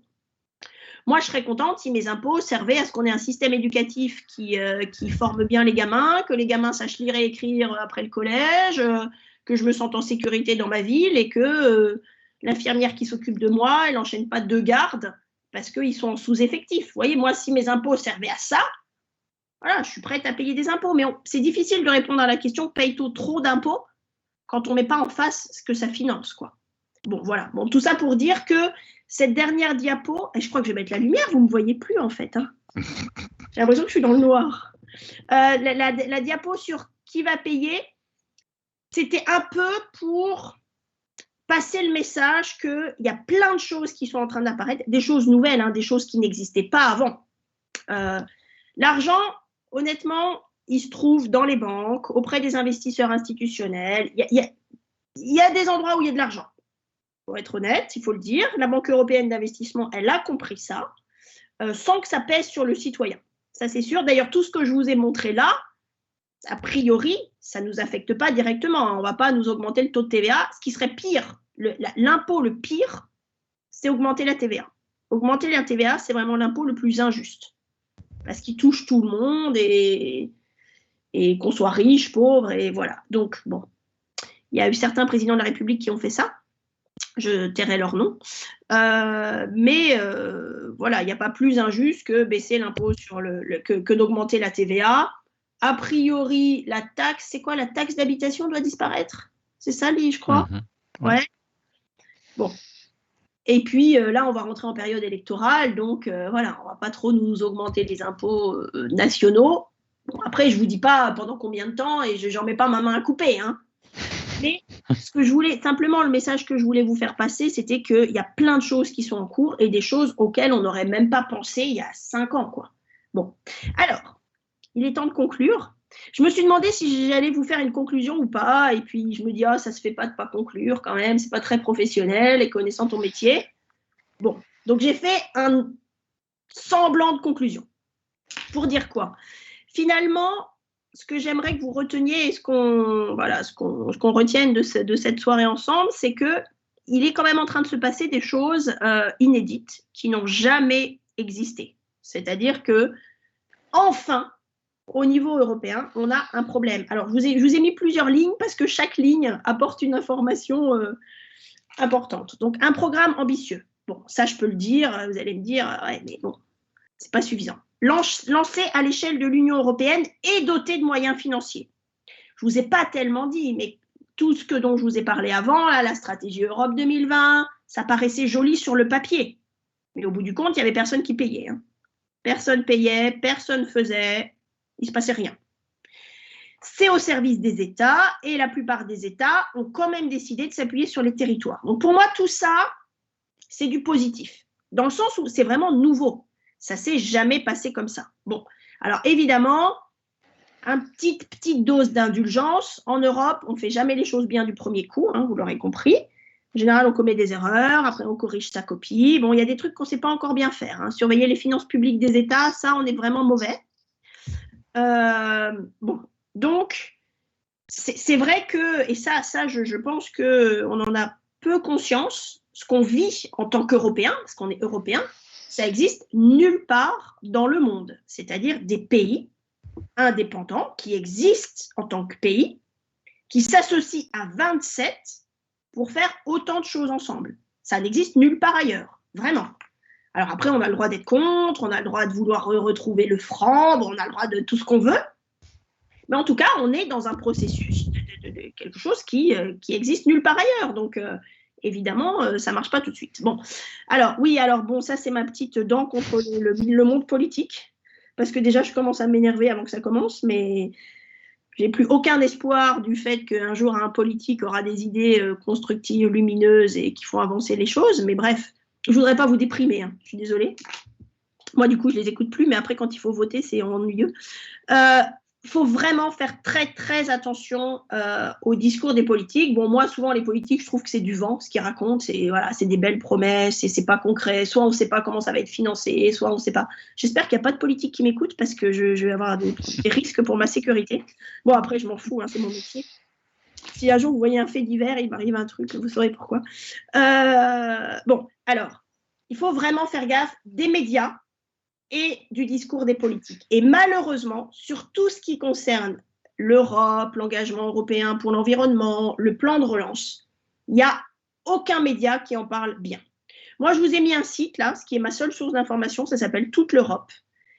Voilà, tous les jours, on reçoit une petite revue de presse de ce qui se passe en Europe, de comment les choses avancent. C'est neutre politiquement, c'est objectif. Et de mon point de vue, c'est la seule façon de savoir exactement ce qui se passe. Voilà.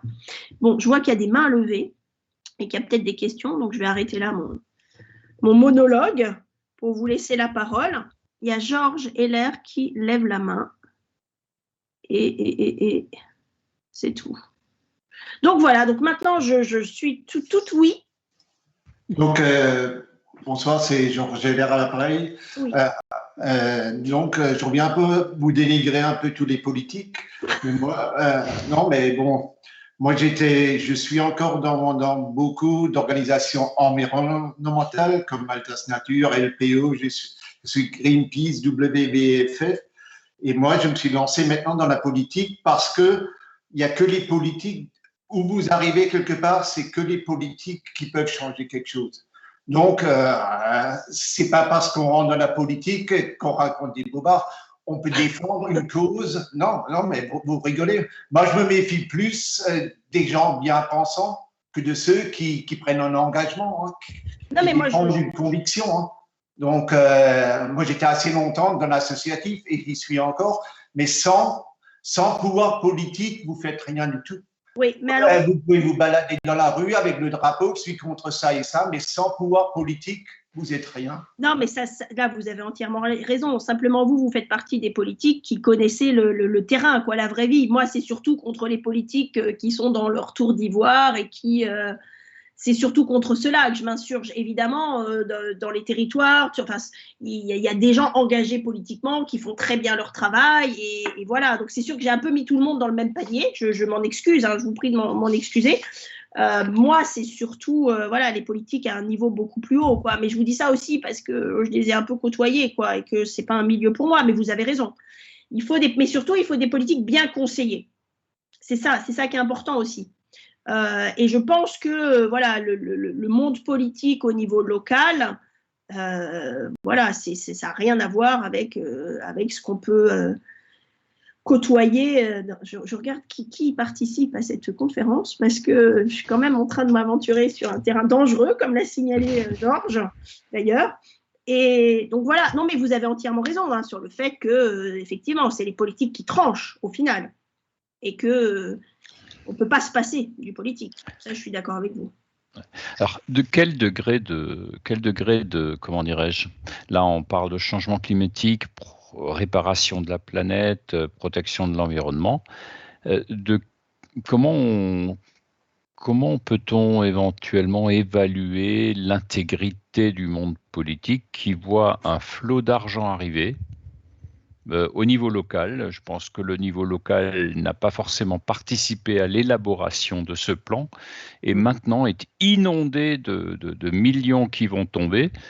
Voilà, quel est le sans être côté… accompagné. Sans être accompagné, quand on regarde un peu le projet Grand Est, moi je me suis posé la question, est-ce qu'il y a un effet d'aubaine ou d'opportunité en se disant, bah, tiens, il y a de l'argent qui arrive, on va l'utiliser pour ci et pour ça, et on va le colorer un peu en vert, et puis voilà, on va dépenser l'argent qui nous est pratiquement donné sans qu'on ait rien demandé. Ah, j'irai pas jusqu'à dire ça par respect pour les gens que moi j'ai côtoyés et qui se sont retrouvés l'été dernier, l'été 2020, à devoir déployer sur les territoires comme vous dites, hein, qui est arrivé comme ça en masse, à essayer de les déployer sur les territoires pour venir en aide aux petites entreprises. Enfin, moi, je l'ai vécu avec eux, hein, et sans être accompagné. Parce qu'il faut savoir quand même qu'on n'est pas habitué hein, au niveau régional à déployer aussi vite de l'argent public. Il a fallu entre juin et septembre que ce soit opérationnel. Donc voilà, moi, je pourrais pas répondre intégralement à votre question parce que, d'ailleurs, j'ai pas la réponse, parce que moi, c'est très orienté par les gens avec qui je travaille, qui sont en fait les chevilles ouvrières dans les régions, qui sont pas dans les considérations politiques. Donc, j'ai pas la réponse à cette question. Moi, j'ai vu les gens travailler pour mettre en œuvre l'argent et pour aider les territoires, parce qu'il y a des gens investis, des gens engagés, des gens qui comptent pas leur temps dans les collectivités et qui veulent que ça marche. Et voilà, il faut quand même saluer leur travail. Peut-être, mais ça, on ne pourra jamais le prouver. C'est toujours pareil. Il faudra voir après comment ça se déploie. Il faut voir, il faut que les élus demandent des comptes aussi, hein, sur ce qui est fait. Ouais. Jean-Paul. Oui, j'ai été très rassuré par vos explications sur la BCE. Mais je pense que les États devraient aussi faire de même parce que creuser des déficits à tout va, je suis quand même très inquiet pour les années à venir. Hein. Oui, alors ça, c'est… Il y a une question, il y a un sujet qui va revenir au cœur de la table, c'est la fameuse annulation de la dette. Alors, moi, je vous dirais, bon, le problème, c'est on va aborder un autre sujet, c'est la question du déficit. En fait, dans le déficit, il y a ce qu'on appelle, je vais caricaturer, mais le bon déficit. Le bon déficit, c'est dans une situation où l'économie va très très mal, le déficit, il se creuse automatiquement. Je vous rappelle que pendant la crise financière de 2008, notre ministre des Finances, c'était Christine Lagarde, et qu'elle avait été interviewée une fois, un soir, et la journaliste lui demande, mais est-ce qu'un déficit de 7,5, c'est grave, quoi? C'est beaucoup 7,5, hein, c'est vraiment élevé 7,5. On était au cœur de la crise financière, est-ce que c'est grave? Et elle lui a répondu, bah non, c'est pas grave, parce que quand l'économie va mal, c'est automatique que le déficit se dégrade. Pourquoi? Bah parce que le déficit, c'est beaucoup de dépenses. Nous, en France, on a un système d'assurance chômage qui amortit. Donc, on a un système d'assurance chômage qui joue son rôle. C'est-à-dire que quand quelque chose de grave se produit, l'assurance chômage, elle est là pour permettre à des gens qui perdent leur emploi de ne pas être à la rue. Il y a eu le chômage partiel. Donc, le fait que le déficit français pendant la crise, donc 2020, 2021 et même 2022, que notre déficit soit très élevé, lié au contexte, c'est pas grave. Vous allez me dire, ouais, ok, pourquoi c'est pas grave? C'est pas grave parce que quand l'économie va mieux, la tendance s'inverse. Donc, c'est pour ça qu'il faut au maximum booster l'économie, encourager les finances, le programme de rénovation thermique pour faire bosser des artisans. Il faut mettre de l'argent dans l'économie, injecter pour stimuler l'activité. Parce qu'on sait, et ça c'est prouvé, toute l'histoire économique le prouve, que quand l'économie, la tendance s'inverse, il y a moins de dépenses sociales et plus de recettes qui entrent. Ça, c'est mécanique. Les faits économiques le prouvent. On a ça marche à chaque fois. Nous, on appelle ça dans notre jargon, alors vous allez trouver ça peut-être du chinois ce que je vous dis, on appelle ça les stabilisateurs automatiques. C'est-à-dire que dans le déficit, il y a une partie du déficit, quand l'économie va mal, ça se creuse. C'est normal. Bon, ce n'est pas cette partie-là du déficit qui est inquiétante. La partie du déficit qui est inquiétante, c'est l'autre. Celle qui est liée à des dépenses qui ne sont pas liées à la crise, quoi. D'accord? Donc, c'est cette partie-là du déficit qui est grave. Et c'est celle-là qu'il faut surveiller de près, de très, très près. Donc, s'inquiéter du déficit élevé maintenant, s'inquiéter de la dette publique élevée maintenant, c'est pas une question, c'est pas un problème. Là, l'urgence, c'est de stimuler l'activité. Le problème qu'on a eu au moment de la crise financière, c'est qu'on a mis 10 ans quasiment à retrouver un peu de la croissance. Ça a été long à sortir de la crise financière. Rappelez-vous, c'était 2008, 2016, 2017, c'était pas encore folichon. Pouf, 2019, Covid. Je sais pas si ça fait beaucoup quand même. Là, ce qu'il faut, c'est qu'il ne faut pas que ça dure 10 ans, quoi, les effets de cette crise. C'est pour ça qu'on met en place tous le plan de relance. Là, on mobilise l'artillerie lourde, pour injecter, pour faire bosser les petites entreprises, pour remettre à flot les entreprises qui sont en grosse difficulté, parce que c'est ça qui va faire en sorte que le déficit, il va se résorber. Donc, ce n'est pas un souci dans l'immédiat, le déficit. Et la dette non plus, parce que les taux d'intérêt sont bas, mais il ne faut pas que ça dure. En fait, l'inquiétude, c'est ça, il ne faut pas que ça dure. On a encore 2022 pour amortir les choses. Il faudra s'inquiéter si en 2022, on a encore des déficits et une dette aussi élevée. Là, il faudra s'inquiéter. Mais ce qui arrive au déficit, c'est automatique, c'est mécanique. Ça ne pouvait pas être autrement. Voilà, je ne sais pas si j'ai répondu à votre question. On peut être positif, mais on est quand même dans un contexte de mondialisation et c'est très difficile d'espérer une belle croissance, vous voyez? Oui, enfin, faut quand même, oui, enfin, enfin, honnêtement, moi, je suis d'accord avec vous et je comprends toutes vos craintes. Je vous dis juste que, d'un point de vue économique, la situation des finances publiques, là, maintenant, là, 2020-2021, c'est pas alarmant. Mais, comme vous le dites, il faut pas non plus trop attendre avant de relancer l'économie. Il faut que ça marche, il faut que ça reparte, il faut que les gens aient envie de consommer, il faut que les gens aient envie de partir en vacances, qu'ils ne soient pas inquiets de l'avenir. Vous voyez, c'est toute une… Donc, il y a tout ça qui joue. Voilà, bon, encore une fois, je vous disais, j'ai pas ma boule de cristal. Mais en tout cas, ce qui se passe sur les déficits, c'est pas surprenant et on a l'habitude, en fait, de ça. Mais il ne faut pas que ça dure, ça dure trop longtemps, c'est sûr. Ok, merci. Voilà. Il y a Xavier qui nous met un message, notre maison brûle, n'est-ce pas le principe d'urgence? Ça veut dire, c'est un peu le principe de quoi qu'il en coûte. Pour sauver le climat, maintenant, il ne faut pas se poser de questions, en fait. Là, c'est un peu ce qu'on a fait, parce que le plan de relance, c'est quand même quelque chose d'inédit. La maison brûle, alors, la maison brûle, mais à mon avis, la maison brûle, elle brûle à plein d'autres niveaux où qu'on sous-estime, en fait. Honnêtement, c'est pas tellement le soutien à l'économie. Bon, mais si je vous dis ça, je vais déprimer tout le monde, quoi. On est à 10 minutes de la fin, je ne vais pas commencer à vous faire part de mes angoisses à moi. Non, moi, ce qui me fait peur, c'est le système éducatif, vraiment.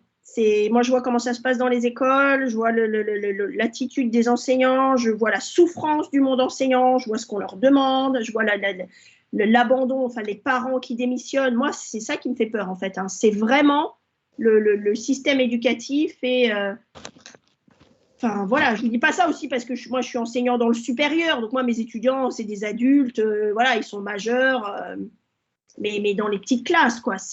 Bon, je pense que vous avez tous des enfants ou des petits enfants. Moi ça me fait vraiment peur et ça on n'en parle pas. Ça et la santé et le système de santé, vraiment. Ouais, ça fait trop longtemps qu'on a laissé traîner tout ça. Hein. Ça fait 20-30 ans déjà qu'il fallait s'attaquer à ça. Hein. Ouais. Ouais, alors bon. L'éducation n'était-ce pas le rôle des parents avant tout.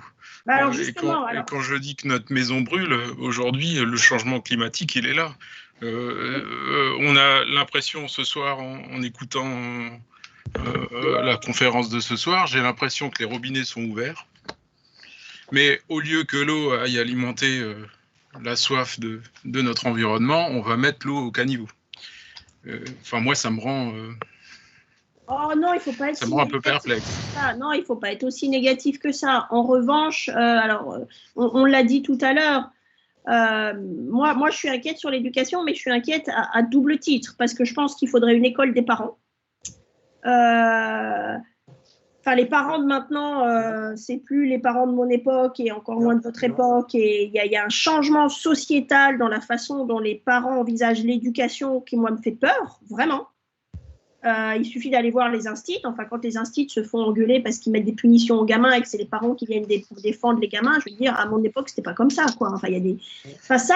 Le respect, Mais c'est un tout, aussi bien le respect de l'environnement que l'éducation. C'est le rôle de tout à chacun. C'est à l'homme, le citoyen, le politique, on peut pas y compter dessus. Vous l'avez dit. Et moi, je suis complètement d'accord avec ça. Mais c'est à chacun d'agir. Les débordements qu'on voit sur le non-respect des forces de police, enfin tout l'irrespect qu'on vit au quotidien, bon moi c'est vraiment ça qui me préoccupe. Et du coup, d'ailleurs, bon j'ai mis des étudiants à travailler là-dessus sur comparer les systèmes éducatifs, voir ailleurs comment ça se passe quoi. Ailleurs il y a 2 instits par classe, on tient compte. Enfin, il y a le vrai problème, c'est aussi il n'y a plus de collaboration entre parents et enseignants. Quoi. On attend de l'enseignant qu'il soit à la fois éducateur et il ne peut pas faire de l'éducation, il ne peut pas tout faire, l'enseignant. Donc ça, c'est un problème dont personne ne parle. Et je pense qu'il faut le vivre, il faut être parent, il faut être pour comprendre. Quoi. Oui, monsieur. René. Justement, j'étais parent d'élèves, moi, pendant de très, très, très longues années, tant en école primaire que au collège de Wissembourg et au lycée de Wissembourg. Alors, je vais vous dire quand même qu'au lycée de Wissembourg, pour ne garder qu'un exemple, il y avait environ 1200 élèves. Hein, donc, c'est un lycée général et technique. J'étais représentant des parents d'élèves et encore plus, un peu secrétaire d'une association de parents d'élèves. Alors, la représentativité des parents, mon problème à moi en début d'année, c'est de trouver des parents pour représenter les parents dans chaque classe. Alors, je peux vous dire que c'est terrible, mais si on parle du rôle des parents qui devraient s'occuper de l'école. Alors, à l'école, ça va encore. Le premier cycle primaire, là, ça va encore. Les parents sont là. Mais à partir du collège et du lycée, je peux vous dire qu'au conseil d'administration, les deux associations avaient du mal à trouver des représentants déjà. Et quand on avait des réunions de parents, sur on va dire, les 1200, il y a 2 parents. Hein. Donc, c'est 2400 parents. Je peux vous dire que les véritables représentants de parents se comptaient sur une main souvent, 2 mains quand tout allait bien. Hein. Ouais. Donc, à partir de ce moment-là, effectivement, c'est l'éducation, si vous voulez, civique. Hein. Donc, c'est un peu la formation du droit constitutionnel français et on en revient un peu à la représentativité parce que demain, il y aura des élections. J'ai lu il y a 2 représentants du conseil départemental, j'ai lu que j'ai suivi un tout petit peu, il y a 10 jours, 15 jours, ils ont dit qu'ils n'ont jamais fait de politique. Et aujourd'hui, enfin pas aujourd'hui, il y a 3 jours, il y a une explication de ce qu'ils voulaient faire pour le conseil départemental. Ce sont des gens qui ne savent même pas comment est gérée la France, la démocratie, sur quelles règles? Alors, on l'apprend même plus, on ne sait même pas ce que c'est qu'un maire. Et un gilet jaune, il veut plus s'adresser à un maire ou à n'importe qui. Il s'adresse à Macron direct. Les autres, il ne les comprend même pas. Donc, c'est un peu aussi, le monde change, comme vous le dites. Enfin, comme on le dit. Oui, mais je pense que ça, c'est pas personne s'est approprié. Pour moi, c'est très grave. Hein. Pour moi, c'est vraiment. C'est vraiment. Alors, comment faire là-dedans? Alors, moi, par rapport à l'économie ou l'énergie verte, ce que moi je fais à mon niveau, c'est que je regarde la consommation d'eau annuelle que j'ai sur mon truc, sur mon relevé compte. Et puis, si je suis écolo, je suis au même niveau où j'essaye de le baisser, la consommation d'eau. Et on a aussi le compteur électrique, vous avez le montant, et d'une année sur l'autre, évidemment, ça dépend s'il fait plus froid ou plus chaud à l'extérieur, mais il y a des comportements que j'essaye d'adapter au niveau individuel. Oui, mais ça, c'est de l'éducation à la citoyenneté, vous voyez. Voilà, et l'association La Jouffe, donc aujourd'hui, dans laquelle nous sommes, je crois que nous participons à cette transmission entre, surtout avec enfin là on pourrait peut-être en parler un peu, Philippe, un peu plus que moi, ou le président, donc entre justement ces opérations à effectuer au niveau local, pour les faire arriver jusqu'à l'individu. Ouais. C'est un peu la conclusion peut-être qu'on peut essayer d'apporter, parce que visiblement quand on regarde, voilà, on a des politiques, on a un monde politique qui a pris des décisions et puis leur degré d'action va jusqu'à un certain point. Quelque part, on peut se poser la question, c'est est-ce que le témoin du monde politique n'a pas été passé en disant « nous, on a fait notre job, l'argent coule, on a tout fait pour qu'on puisse gérer la dette et puis financer ça. On a mis quelques conditions, évidemment, mais maintenant, c'est à vous, citoyens, de jouer. Donc, c'est à chacun d'entre nous de dire qu'est-ce que je peux faire. Alors, il y a des gestes, effectivement, qu'on peut faire au quotidien. Nous, voilà, je prends plus de sachets plastique. J'achète plus jamais acheté d'ailleurs, ou d'autres gestes comme ça au quotidien. Mais d'un autre côté, on nous demande peut-être un peu plus d'engagement à chacun d'entre nous en disant allez un peu au-delà et engagez-vous dans des actions peut-être plus importantes, qui sont plus vastes d'impact. Cherchez l'impact. Et je crois que ce que Xavier disait aussi, c'est qu'il y a vraiment urgence. Ça veut dire que on sait que le monde politique, ils ont d'autres échelles de temps, ils ont d'autres priorités, mais pour l'urgence, c'est qu'il faut que chacun y mette la main à la pâte et il faut pas attendre du monde politique qui peut, en un claquement de doigts, tout faire. Michel, tu avais une intervention aussi, je crois.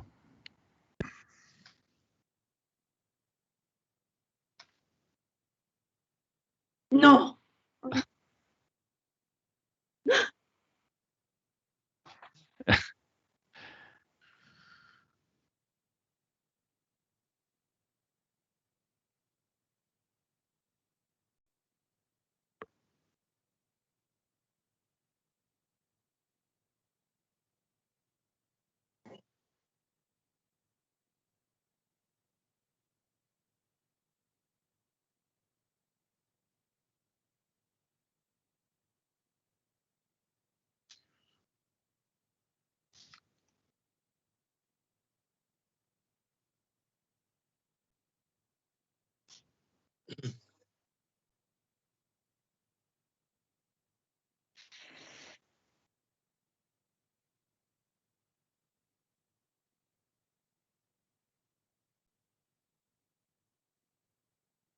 Bon, quand même, Ouais, non, moi je voulais pas, non, mais je voulais pas assombrir le tableau à ce point, mais non, mais en même temps, il fallait être réaliste, quoi, avec vous. Donc après, bon, voilà, l'argent public, on l'a, c'est déjà ça.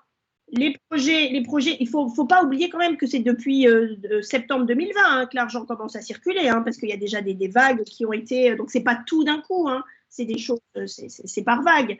Après, moi, j'ai pas trop de crainte là-dessus. C'est une espèce de grand plan Marshall là qu'on met en place. moi, c'est vraiment sur les problèmes profonds, structurels qu'on a, qui vont s'être amplifiés avec cette crise dont on ne parle pas. Alors, c'est pas pour revenir je finis quand même une petite parenthèse sur l'éducation, parce que je voulais partager ça avec vous.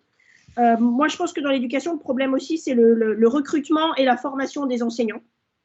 Il y a ça. Il y a la démission des parents. Il y a les programmes scolaires. Vous regardez un programme scolaire, voilà, on fait des trucs exotiques, mais les bases, voilà. Donc, il y a plein de choses. Bon, après, il ne faut pas que vous me demandiez à quel niveau il faut agir. Moi, j'ai essayé, à ma petite échelle, de dire à l'ENA, il faudrait peut-être former vos énarques à ces problèmes-là. Je leur ai dit, écoutez, c'est grave, hein, l'école, la sécurité, la santé, la France va dans le mur. Bon, normalement, je suis responsable de l'enseignement d'économie à l'ENA, mais vous voyez que, encore une fois, le politique a plus d'influence que moi. On m'a dit, ouais, c'est pas fun comme sujet, quoi. Vaut mieux travailler sur l'intelligence artificielle. Voilà. Donc voilà, mais en fait, en même temps, je voulais pas vous déprimer. Donc, vous voyez, c'est très difficile l'exercice auquel vous m'avez soumis, parce que voilà, je suis économiste, donc moi, je dis les choses sans langue de bois, c'est un peu dans mon ADN. Mais en même temps, je voudrais quand même que vous gardiez une note positive dans tout ça, sur quand même vraiment le caractère inédit de tout ce qui se passe, quoi.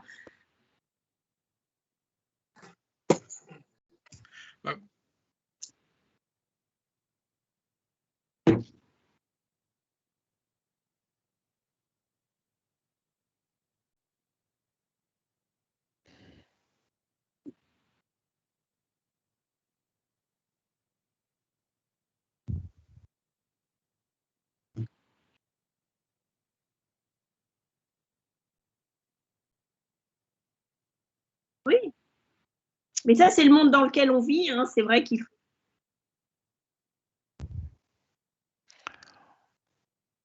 Mais... Non, il ne faut pas. Oh, mais je vais m'en vouloir après. Personnellement, je rejoins totalement ce que dit Michel, et la petite déprime aussi, mais je voulais juste rajouter par rapport un mot par rapport aux politiques.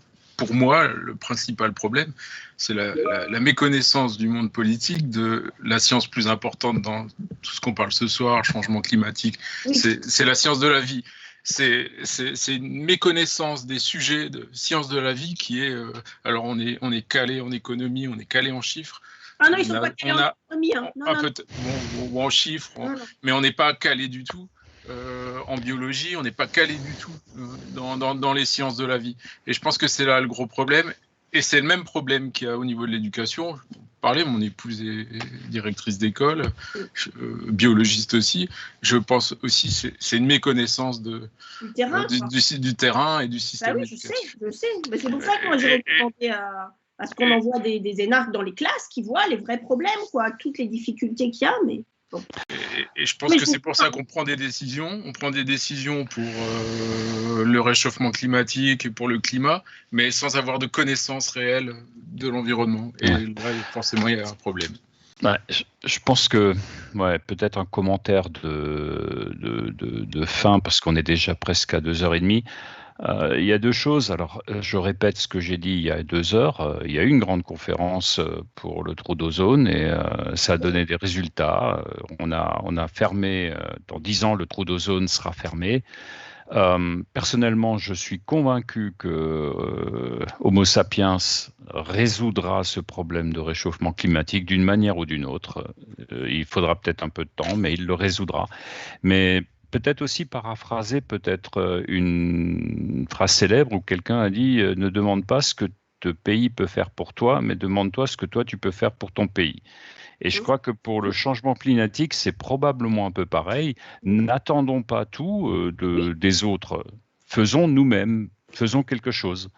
Et voilà, au sein de l'association, je pense qu'on fait des choses à notre échelle, avec beaucoup de motivation et beaucoup de foi en ce qu'on fait. Et il faut savoir aussi que peut-être l'information pour nous, associatifs, c'est que nos partenaires potentiels au niveau de la région ou des collectivités territoriales ont de l'argent. Oui. C'est ce que Amélie vient de nous expliquer, c'est qu'il y a de l'argent. Alors, s'ils ne savent pas comment le dépenser ou s'ils risquent de le dépenser peut-être à mauvais escient ou peut-être pas au bon endroit, bah, allons leur dire, proposons quelque chose. Ils seront très heureux si on vient avec des projets. Oui, exactement. Voilà, c'est un peu ma conclusion. Donc moi, je suis plutôt positif. Je pense que c'est toujours avoir le bon problème. J'ai travaillé en entreprise, c'est toujours un bon problème d'avoir de l'argent et de ne pas savoir comment le dépenser. Je préfère celui-là que l'autre problème qui dirait j'aimerais bien quelque chose, mais j'ai pas d'argent. Donc ça, c'était un peu mon mot de la fin. Je sais pas, je vais quand même laisser Amélie le mot de la fin pour essayer de récupérer Michel qui est complètement destroyed. C'est non, bon, bah déjà, moi, je voulais dire que c'était quand même un plaisir d'échanger avec vous sur tous ces sujets.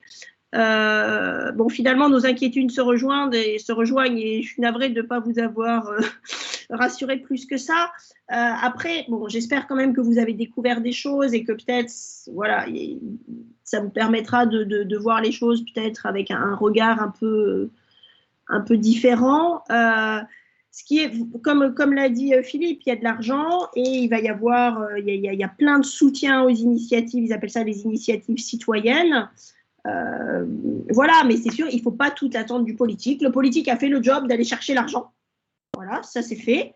Après, la mise en œuvre, moi je trouve vraiment que c'est positif que ça a été autant déversé sur les territoires plutôt que ça soit resté entre les mains du niveau national. Je pense que c'est plutôt positif. Enfin, il y a plein de voyants qui sont quand même plutôt positifs sur ce qui est en train de se passer.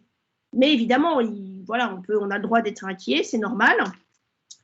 Mais il faut mettre de la nuance dans tout ça, quoi.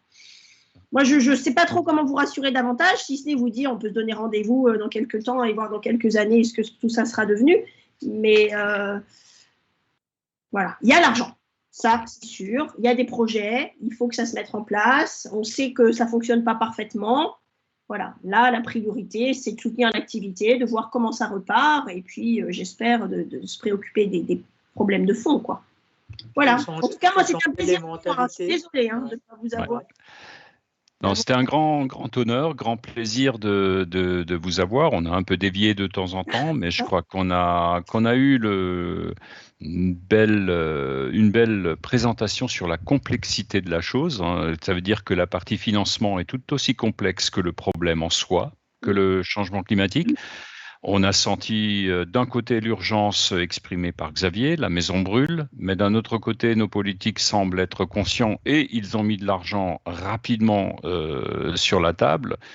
Et effectivement, à travers ce genre d'échange, moi personnellement, j'espère à ce que les gens sont motivés pour s'engager, pour avoir des idées, comment dépenser cet argent à bon escient. Planter des arbres, planter des haies, faire des conférences sur le respect de la nature, de ne pas acheter des produits qui ont des processus de fabrication non respectables, etc., etc. Des choses que nous savons tous, mais voilà, il faut que tout le monde s'y mette. Et je crois que ça, c'est le message de ce soir. On n'attend que le public pour mettre en œuvre et pour dépenser cet argent. Voilà, pour une fois, c'est nouveau quand même. Vous l'aviez dit plusieurs fois, tout ça est très très nouveau. Et ce qui est nouveau, c'est qu'on nous projette de l'argent sur la table et on nous demande de le dépenser. Moi, je lance un appel à certains. Voilà, il y a beaucoup de gens donc de la SOS et je suis content que beaucoup de membres se soient connectés. Mais même de l'extérieur, on a toujours besoin d'aide. Venez nous rejoindre. On a plein de projets à la HVOF, projets de conférences, mais projets d'action de terrain pour lutter contre le changement climatique de manière extrêmement concrète. Donc voilà, c'est un peu l'appel de ce soir. Donc merci à tous et merci à vous. À bientôt. À bientôt. Merci. Merci. Merci, bonsoir. Bonsoir à tous. Bonsoir.